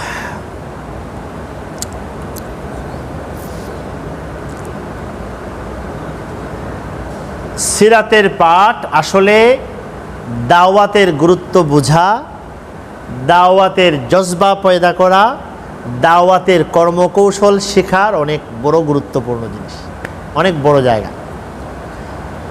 সিরাতের পাঠ শুরু হয় ছোট্ট বই থেকে, এটা বিস্তৃত হইতে থাকলে অনেক বড়। ওই যে বইয়ের সংখ্যা বলছিলেন, আমি বলে না বাংলায় হাজার হাজার, আরবিতে তো প্রশ্নই আসে না। একটা কিতাব আছে ডিকশনারি, মুআজামু মান আল্লাফা ফিস সিরা, নবী জীবনী রচনা করেছেন যে পরিমাণ আরবিতে বই আছে, এগুলোর জন্য অক্ষর বিন্যাসে ডিকশনারি আছে। আমাকে একজন একটা বই মিশর থেকে একটা লাইব্রেরিরা হাদিয়া পাঠাইছে, এক লাইব্রেরির মাধ্যমে। এটা হলো সিরাতের বৃহৎ রচনাবলী, রচয়িতা বড় বড় লিখেছেন, তাদের জীবনের উপরে 10 ভলিউমের কিতাব। শুধু যারা সিরাত নিয়ে কাজ করেছেন তাদের, কি প্রাচীন যুগের তাদের জীবন ইতিহাসের। আজ থেকে 150 বছর আগের কথা, মাওলানা সৈয়দ সুলাইমান নদভী উনি লিখেছেন ওই সময় একটা জরিপের কথা। আসলে এরপরে কোনো জরিপ আমার জানা নাই। ইউরোপীয় ভাষায় ওই সময় 1300-রও বেশি বই লেখা হয়েছে শুধু নবীজির উপরে। আর 150 বছর যদি আরও 1300 যুগ হবে নিম্নে। এখন তো লেখার জোকা কত সহজ হয়েছে না। আর আগে তো ইউরোপীয় ভাষায় লেখার অর্থ হলো বেশিরভাগই অমুসলিমরা লিখেছে। এখন তো মুসলিমদের মধ্যে প্রচুর কি আছে, আলহামদুলিল্লাহ প্রচুর হয়েছে। ওই সময়ের জরিপ 100 বছর আগের উর্দু ভাষার জরিপ হলো 900-রও বেশি। এখন এটা কয়েক হাজারের কম হবে না। তো এটা তো বিশাল ব্যাপার, আসলে এর তো কোনো কি নাই, আসলে শেষ নাই, বিশাল। এই জন্য এটা তো আসলে নাই। আমি শুধু এই কথাটা বলা, সিরাতে রাসূল সাল্লাল্লাহু আলাইহি ওয়াসাল্লামের অনেকগুলো কথা বললাম, তো শেষ মৌলিক যেটা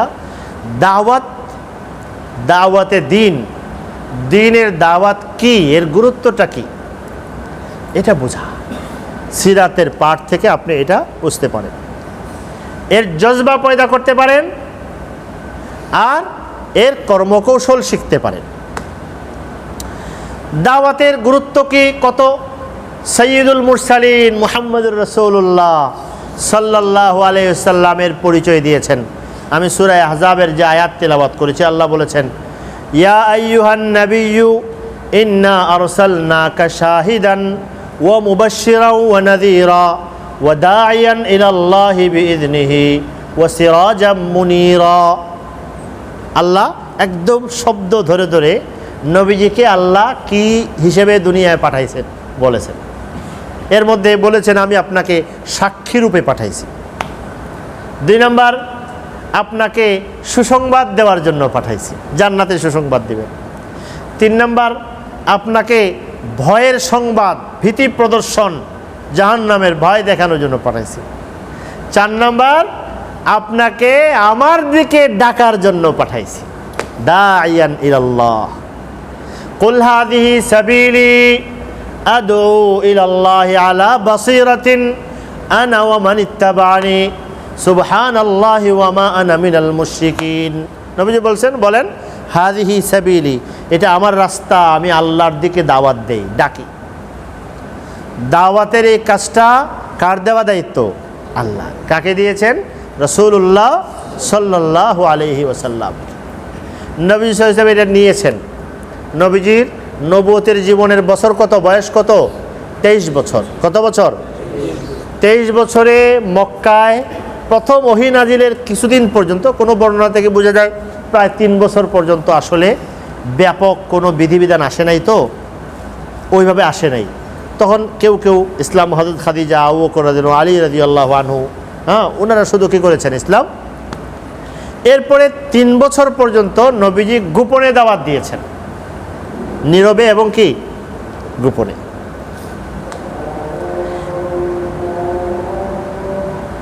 এখানে আযান হচ্ছে। এরপরে তাহলে তো আমরা তো অন্য জায়গায় আযান হচ্ছে, যেহেতু 3 বছরের পরে নবী এখানে প্রকাশ্যে দাওয়াত শুরু করেছেন। এটা বলে, প্রথমটাকে বলে দাওয়া সিররিয়া, নীরবে গোপনে দাওয়াত। 2 নম্বর দাওয়া জাহরিয়া, মানে প্রকাশ্যে। এরপরে 10ম বর্ষ পর্যন্ত, 10 বছর গেল, যাওয়ার পরে বাকি 3 বছর মক্কায় ছিলেন, তখন দাওয়াতকে আন্তর্জাতিক বানিয়ে দিয়েছেন। মানে মক্কার বাইরে তায়েফে যারা মক্কায় হজ করতে আসে তাদেরকে, মদিনার লোকদের কাছে দাওয়াত পাঠানো শুরু করেছেন। মক্কার অবস্থায় চলছে কয় বছর? 13 বছর। 3, এরপরে 10ম হিজরি পর্যন্ত, এরপরে 13 পর্যন্ত। প্রথম ছিল গোপনে, এরপরে প্রকাশ্যে কষ্ট সহ্য করে, তাও মক্কার ভিতরে। তারপর 10ম বছর, 10 বছর পরে হলো আল্লাহ হুকুম করেছেন, তখন বাইরে পর্যন্ত কী করেছেন? শুরু করেছেন। কোরআনে কারিমে 2টা সূরা তো আছে, মুজাম্মিল আর এটা হলো মুদ্দাসসির। বড় আজীব, আল্লাহ বলেছেন ইয়া আইয়ুহাল মুদ্দাসসির কুম ফাআনযির ওয়া রাব্বাকা ফাকাব্বির ওয়া সিয়াবাকা ফাতাহহির ওয়ার রুজজা ফাহজুর ওয়া লা তামনুন তাস্তাকসির। নবী দাঁড়ান, দাওয়াত দেন, মানুষকে সতর্ক করেন, নিজেকে পবিত্র করেন, পরিচ্ছন্ন করেন, এবং ওয়া লা তামনুন তাস্তাকসির। এই দাওয়াতের ময়দানে, দাওয়াতের পথে যত কষ্ট, ক্লেশ, শ্রম দিচ্ছেন আপনি, কোনোটাকে মনে করেন অনেক বেশি, যতই দেবে এটাই দরকার, এটাই দরকার, কোনোটা বেশি মনে করার সুযোগ নাই, দরকার নাই। আপনি করতে থাকেন, শ্রম দিতে থাকেন, চেষ্টা করতে থাকেন। এভাবে আল্লাহ শুরু করেছেন।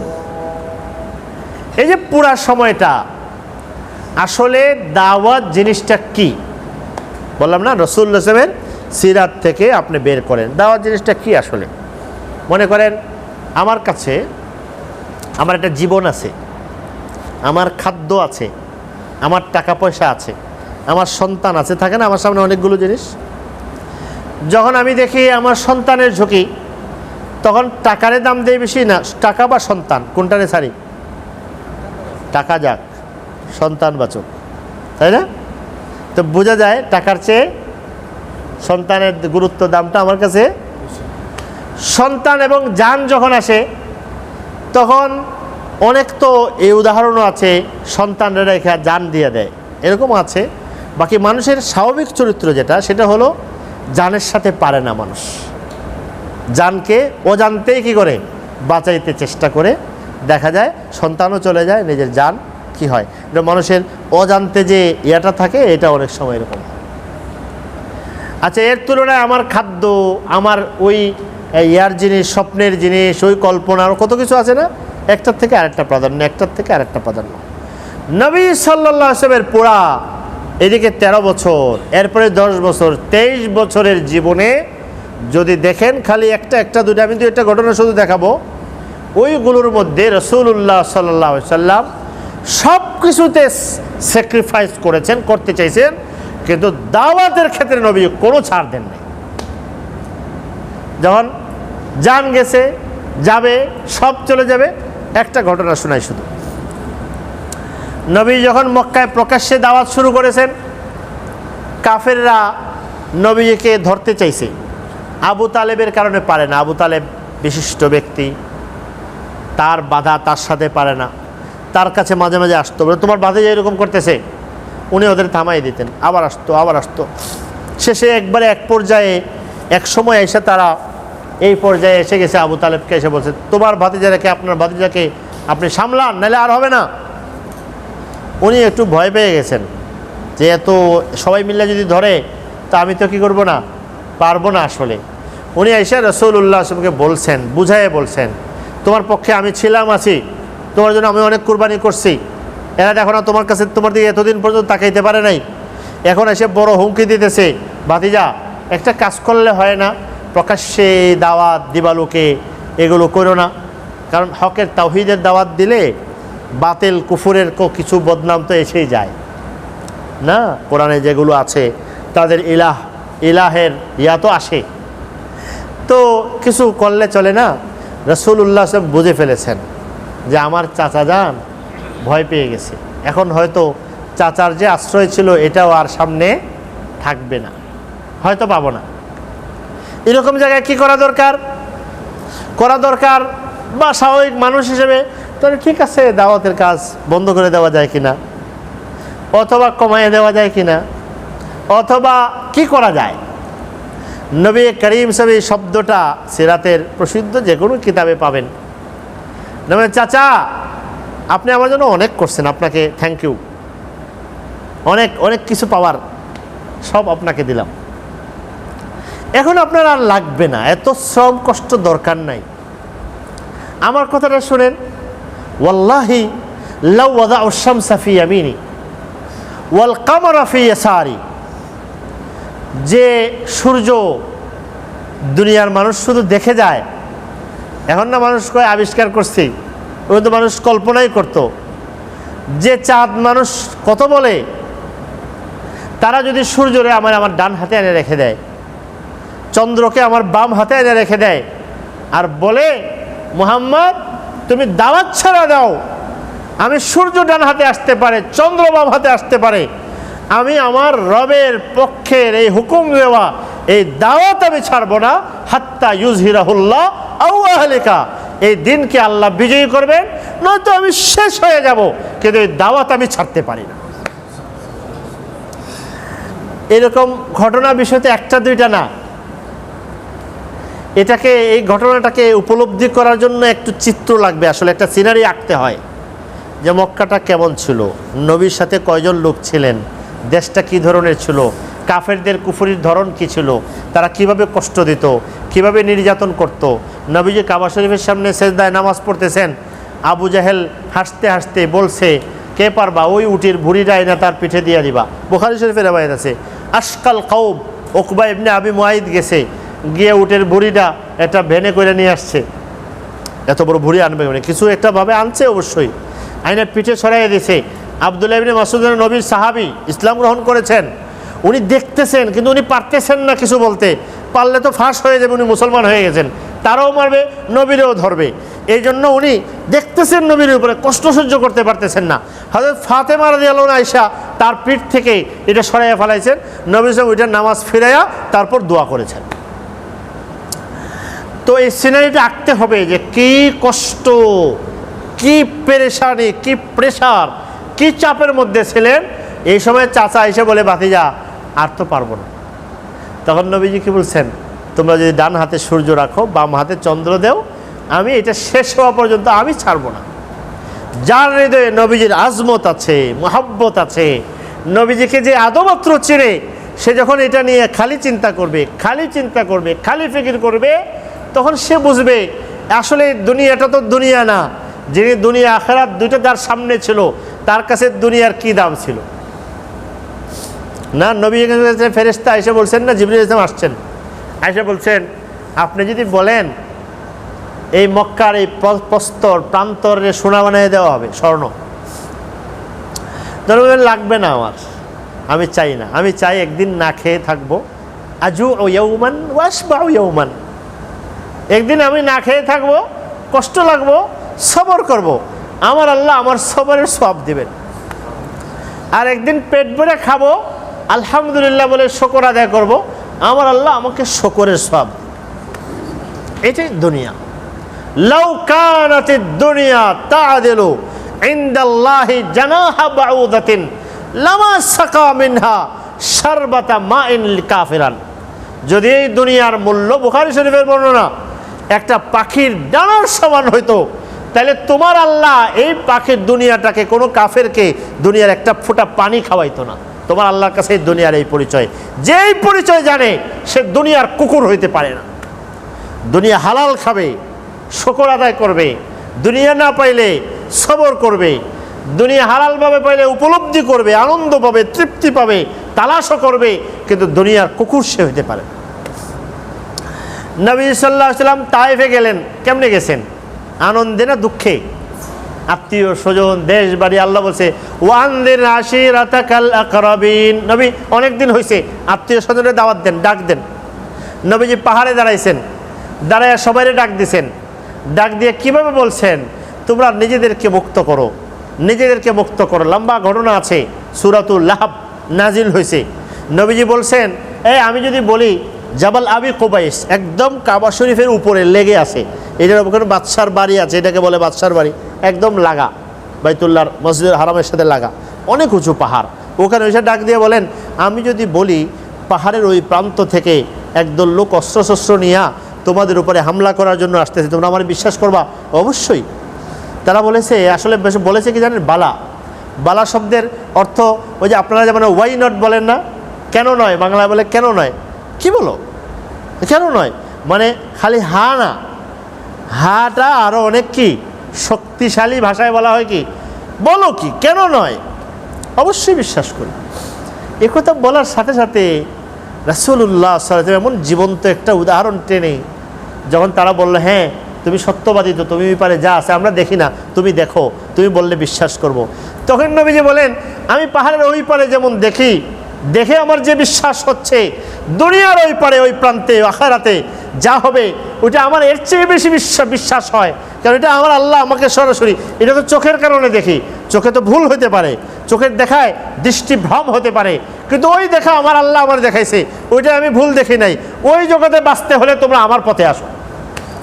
যে কথা বলেছে, আবুল আহাব পাথর নিয়ে কইছে, কয় টাইম লস করার জন্য ডাকছো আমাকে, তাব্বাল্লাকা সাইরাল ইয়াউম আলিহাদা দাউতানা, এই জন্য ডাকছো, টাইম লস করার জন্য, পাথর নবীজিকে মারার জন্য উদ্যত হয়েছে।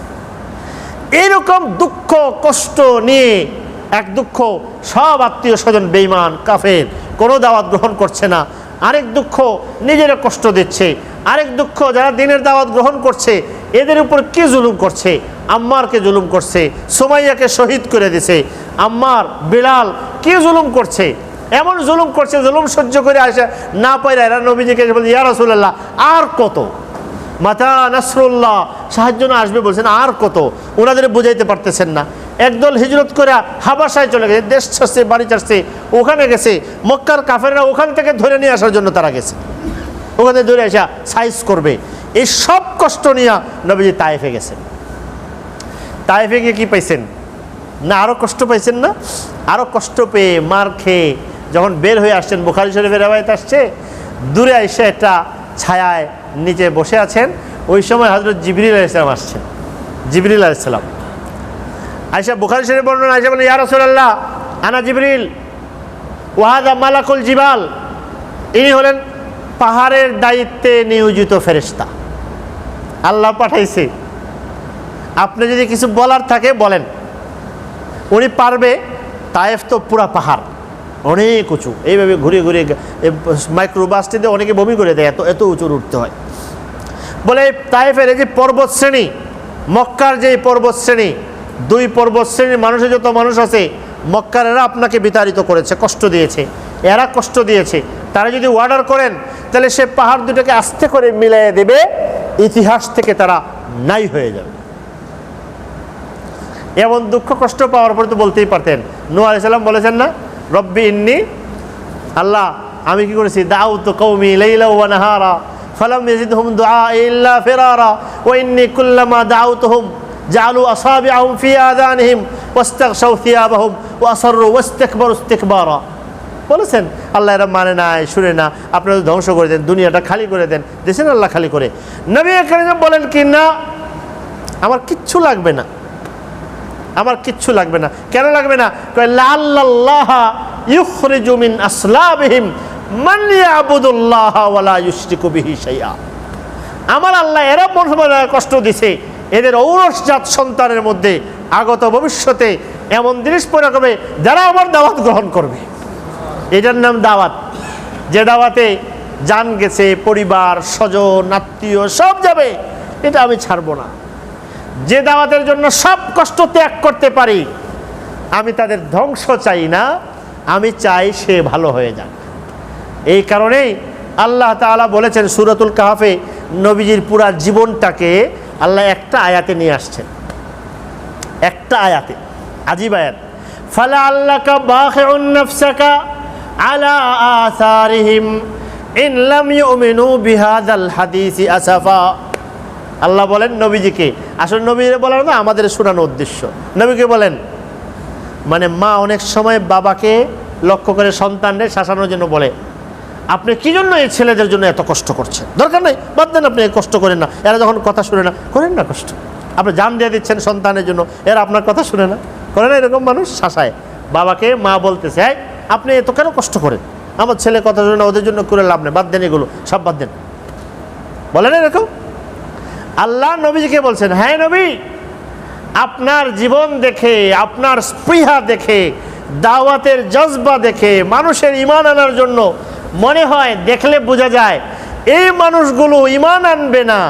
এই দুঃখে, এই কষ্টে, এই টেনশনে আপনি যেন দুঃখেই জীবনটা দিয়ে দিচ্ছেন। দাওয়াত ওই জিনিস যে জিনিসের জন্য রাসূলুল্লাহ সাল্লাল্লাহু আলাইহি ওয়াসাল্লামের জীবন কি করে দিচ্ছিলেন, যেন নাশ করে দিচ্ছিলেন। এই সাক্ষী সাধারণ দর্শক দেয় নাই, কে দিয়েছেন? আল্লাহ তাআলা দিয়েছেন। তা আপনি রাসূল হিসেবে সিরাত পড়বেন, দেখবেন এই জিনিসগুলো, দেখবেন অনেকে পেরেশান হয়ে যায়। আমরা এদিন এক প্রোগ্রামে একদিন বলতেছে, হুজুর প্রশ্ন করছে, হুজুর আমাদের ফ্যামিলিতে, আমি তো দিনের ইয়া করি, ফ্যামিলির লোকরা তো মানে না কথা। তো পরিবারের লোকজনদেরকে অনেকে আসলে সহি তরিকায় দাওয়াত দিতে চায় না। ছোটো ভাই, তো সব জায়গায় তো এগুলো চলে না। হ্যাঁ, যখন একটা জিনিস তার চেতনা তৈরি করার বিষয় থাকে, সব শাসন দেওয়া হয় না, চাপ দেওয়া হয় না। সবচেয়ে বেশি যেটা লাগে ছিল ধৈর্য লাগে। কতদিন? শেষ দিন পর্যন্ত। কতদিন? নবীর জীবনের দুইটা ঘটনা শোনাই। আবু তালেবের ঘটনা তো সবাই জানেন।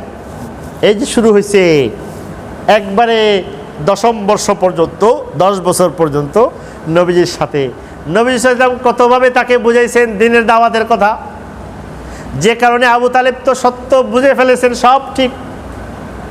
একদম শেষ যখন মৃত্যু সজ্জায়, নবী করিম সাল্লাল্লাহু আলাইহি ওয়াসাল্লাম তখন গিয়ে এই কথা বলে তালেবকে বলেন নাই, কালিমাতান উহাজ্জু লাকা বিহা ইনদাল্লাহ, আপনি একটু করেন, লা ইলাহা ইল্লাল্লাহ বলে ফেলেন, এই শব্দটা আমি শুনি, আর আমি এটা নিয়ে আল্লাহর দরবারে আমি কি করব? হাজির হয়ে যাব, আপনার পক্ষে দলিল হিসেবে আমি পেশ করব। কয়দিন করেছেন? শেষ পর্যন্ত। কতদিন? নবী সাহেব এক খাদেম ছিল, খেদমত করতো, ইহুদি ছেলে মানুষ, বয়স বেশি হয় নাই। ছেলে মানুষরা তো আর মরে না, না মরে? আমরা কি মনে করি? আমরা মনে করি মাত্র শুরু, এখন আমি স্টুডেন্ট। হ্যাঁ, তো স্টুডেন্টের তো আর কি নেই, আছে? বুঝেন না আমার কথা? মানে এটা এই জন্য বলছি না। আমাদের এক ছাত্র কয়েকদিন আগে ডেঙ্গু জ্বর হয়েছে, মারা গেছে, অল্প বয়সে, মাত্র 2 বছর হয়েছে, সে পড়া শেষ করছে। তো মৌতের তো কোনো বয়স নাই, একথা কেউ স্বীকার করে না, কিন্তু কেউ এটারে আমলে নিতে চায় না। আসলে কেউ আমলে নিতে চায় না। লা ইলাহা ইল্লাল্লাহ। তো খাদেম খুব অল্প বয়সে, ও অসুস্থ, খুব অসুস্থ, ইহুদি। তো নবী করিম সাল্লাল্লাহু আলাইহি ওয়াসাল্লাম খেদমত করেছে, সে তো দাওয়াত পেয়েছে, এমনি পাক পেয়েছে, বুখারী শরীফে বর্ণনা আসছে। রাসূলুল্লাহ সাল্লাল্লাহু আলাইহি ওয়াসাল্লাম করলেন কি, যখন শুনছেন সে মুমূর্ষ অবস্থায়, আশা ছাড়েন নাই, তার বাড়িতে গিয়ে হাজির। বাবা বসা, নবীজি পায়ের দিকে, বাবা মাথার দিকে, অথবা আমার একটু ইয়া লাগছে, নবী সাহেব মাথার দিকে, বাবা পায়ের দিকে, কোনো একটা হবে, আমার এখন ঠিক মনে পড়ছে না রেওয়ায়েতের ইয়াটা। তো নবী করিম বলেন, তখন সাহস করে তাকে বলে ফেলেছেন আসলিম। দেখছেন যে তার তো অবস্থা খারাপ, আর কত, তারে হুকুম করে ফেলে, এই তুমি ইমান এনে আনো, নিয়ে আসো। বুঝে আসছে? সে তো বেঈমান। এই বলার পরে ও বাবার দিকে এমনি তাকাইছে। আব্বাজান ইহুদি তো কি করে, বাবা এই পরিস্থিতির ইয়াতে হয়ে নবীজির এই স্পৃহা দেখে বলে, আতি আবাল কাসেম, মুহাম্মদের কথা মেনে নাও। সে বলে লা ইলাহা ইল্লাল্লাহ মুহাম্মাদুর রাসূলুল্লাহ। কইতেই একটু পরে সে মরে গেছে। একটা নামাজও তার পড়া লাগে নাই, নামাজ পড়ার বিষয় আসে নাই, হালাল হারামের বিষয় আসে নাই। নবীর এই স্পৃহা, এই দাওয়াত শেষ মুহূর্ত পর্যন্ত তার পিছনে লেগে থাকা তার ইমানের কারণ হয়ে গেছে। মরে গেছে, জান্নাতি হয়ে মরে গেছে। তো এইরকম ঘটনা তো একটা দুইটা না, এটা আপনাকে উপলব্ধির সাথে পড়লে এবং পড়তে থাকলে এই জিনিস শেখাবে দাওয়াত কী জিনিস, দাওয়াতের জজবা কী জিনিস। এটা আমাকে কত দূর পর্যন্ত কি করতে পারে, নিয়ে যেতে পারে, কত দূর পর্যন্ত যাওয়া উচিত।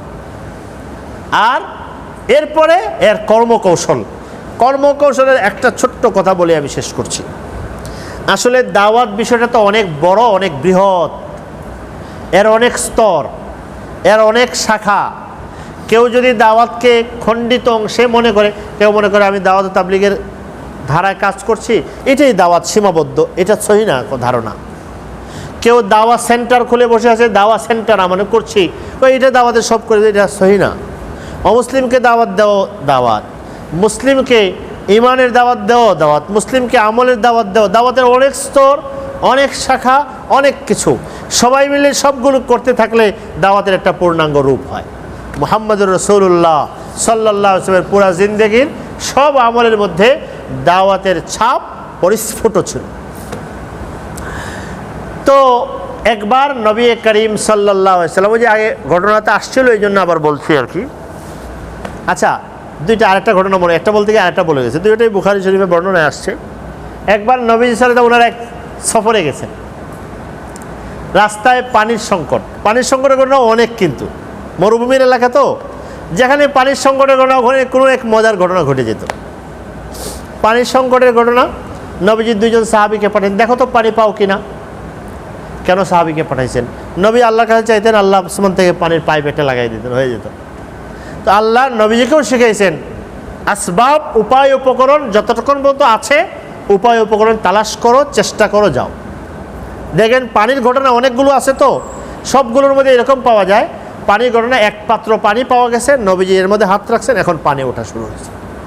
তো এটা তো এমনিও পারতেন, আঙ্গুল দিয়ে পানি শুরু হইতে পারতো, কিন্তু এটা না করে একটা আনা হয়েছে, একটা উপায় উপকরণের সাথে আল্লাহ কী করে দেন, বিধানটাকে মিলাইয়া দেন।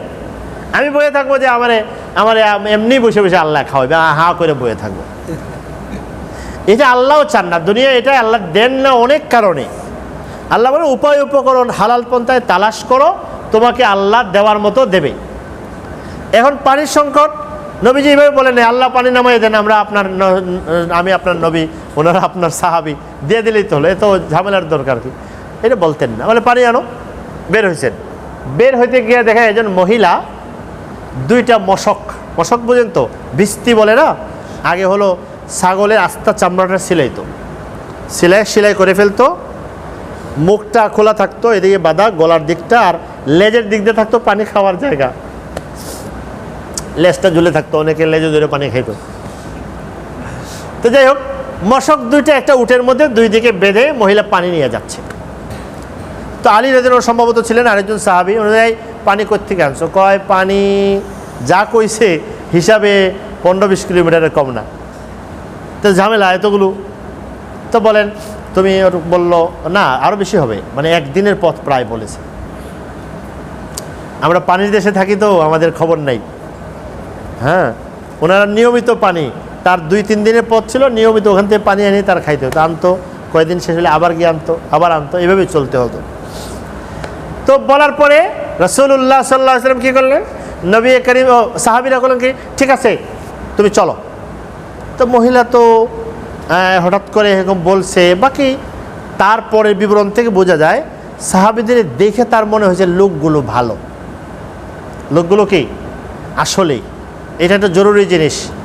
ইমানদার আমলদারের চেহারা আচরণ দেখে মানুষ কি বুঝবে, এ নিরাপদ, আমার জন্য কি নিরাপদ।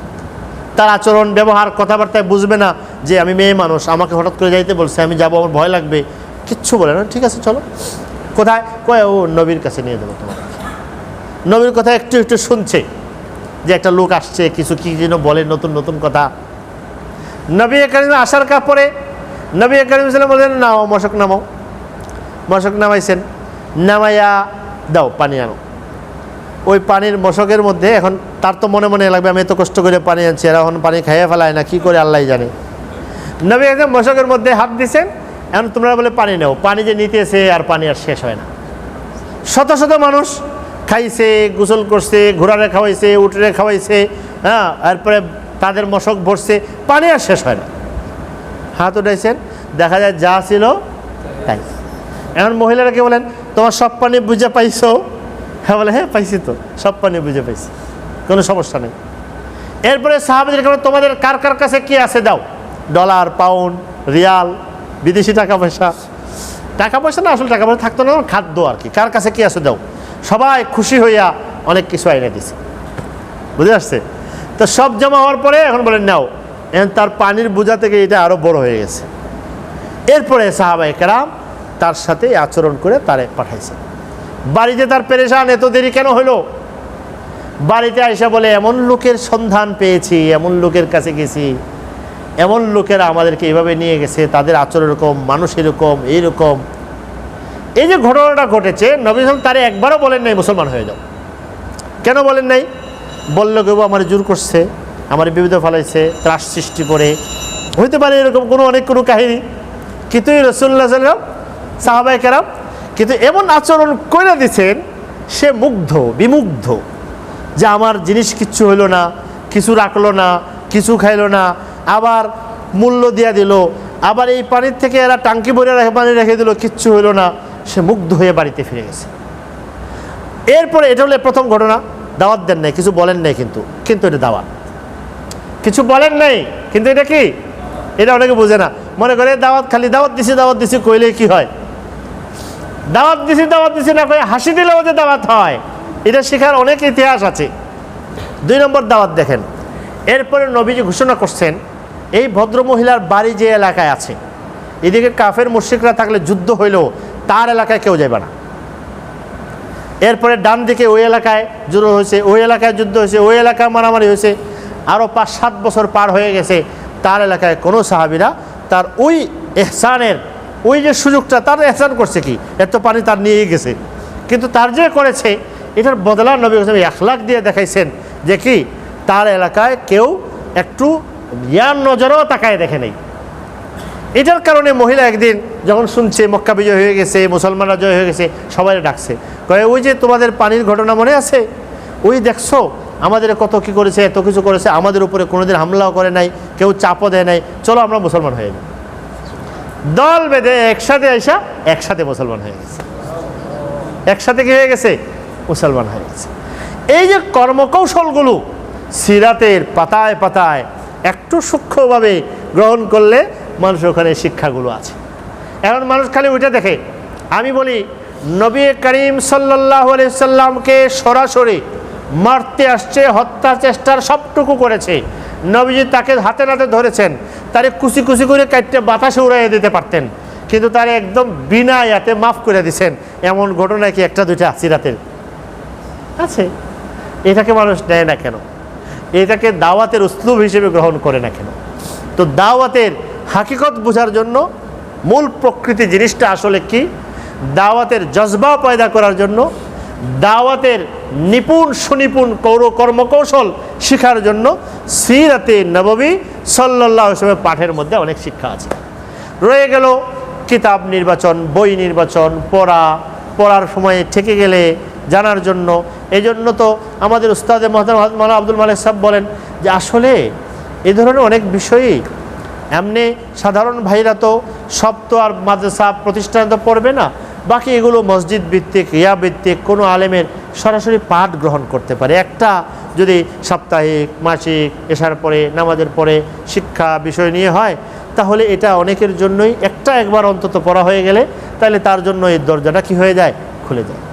না হলে অন্তত পক্ষে এটা হবে যে আমি যে কোনো দিনই বই যখন নির্বাচনের ক্ষেত্রেও নির্দেশনা নেওয়া, নির্বাচনের পরে পড়ার সময় যেখানে আমি আটকে যাই, খটকা লাগে, সেখানে কোনো বিজ্ঞ যোগ্য আলেমের কাছ থেকে নিজে সরাসরি অথবা ভায়া হয়ে যেভাবে সম্ভব হয় তার কাছ থেকে জানার চেষ্টা করা, এটা হলো এক্ষেত্রে সংকট থেকে উত্তরণের একটা সাধারণ উপায়। এটা কি সাধারণ উপায়। আল্লাহ তাআলা আজকের এই মজলিস, আমরা তো আসলে সুবহানাল্লাহ আমরা উপলব্ধি করতে পারি না রাসূলুল্লাহ সাল্লাল্লাহু আলাইহি ওয়াসাল্লামের আখলাক, দিন, কি অপূর্ব সম্পদ আমাদের জন্য রেখে গেছেন, এবং আমাদের জীবনের সৌন্দর্যের, আরামের, তৃপ্তির কত উপায় উপকরণ তিনি এখানে রেখে গেছেন। এটা তো আমাদের কাছে আসলে কল্পনা করার মতো আমাদের না, কিন্তু করলে অনেক কিছু, যে অনুসন্ধান করবে, চাইবে, আল্লাহ তাআলা এর মধ্যে অনেক কিছু রেখে দিয়েছেন। আল্লাহ আমাদেরকে, আপনারা যারা অল্প সময়ের জন্য, আমি আসলে বড় মজলিসগুলোতে যাই না, বিলকুল এখন আসলে যাইতে পারিও না, যাইও না, কিছু অসুস্থতার কারণে, সময়ের কারণে, কিন্তু আমার কাছে এই ধরনের ছোট ছোট মজলিস ভালো লাগে। বুঝতে পেরেছেন? ভালো লাগে কেন? 2 জন 5 জন 10 জনের সাথে খোলামেলা যখন কথা বলা যায় আগ্রহের সাথে, এটার মধ্যে অনেক দিকে ফায়দা আছে, অনেক ফায়দা আছে। তো এই ভালো লাগা থেকে ভাই মৌলানা বলেছেন, আরও যারা এখানে যারা আছেন, আমি আসতে পেরেছি, এটা আমার কাছে, আমার জন্য আনন্দের এবং তৃপ্তির। আমার কাছে ভালো লাগে আমার কোনো ভাই, দিনী ভাই যেই হোক, যেরকমই হোক, তার সাথে যদি আমার দিনই একটু মুজাকারা আলোচনা হয়, এবং এটা আমরা এখন অনলাইনের উপরে সব কিছু কি যথেষ্ট মনে করতে চাই, কিন্তু দুইটার মধ্যে আসমান ও জমিনের পার্থক্য, দুইটার মধ্যে আসমান ও জমিনের পার্থক্য। একবারে ছোট্ট করে বললে, অনলাইনে যখন আমরা বসি, একবার এক চাপে একটা ভালো যে বয়ান শুনলাম, অজান্তেই আরেক চাপে একটা গুনার কাজে লিপ্ত হয়ে গেলাম।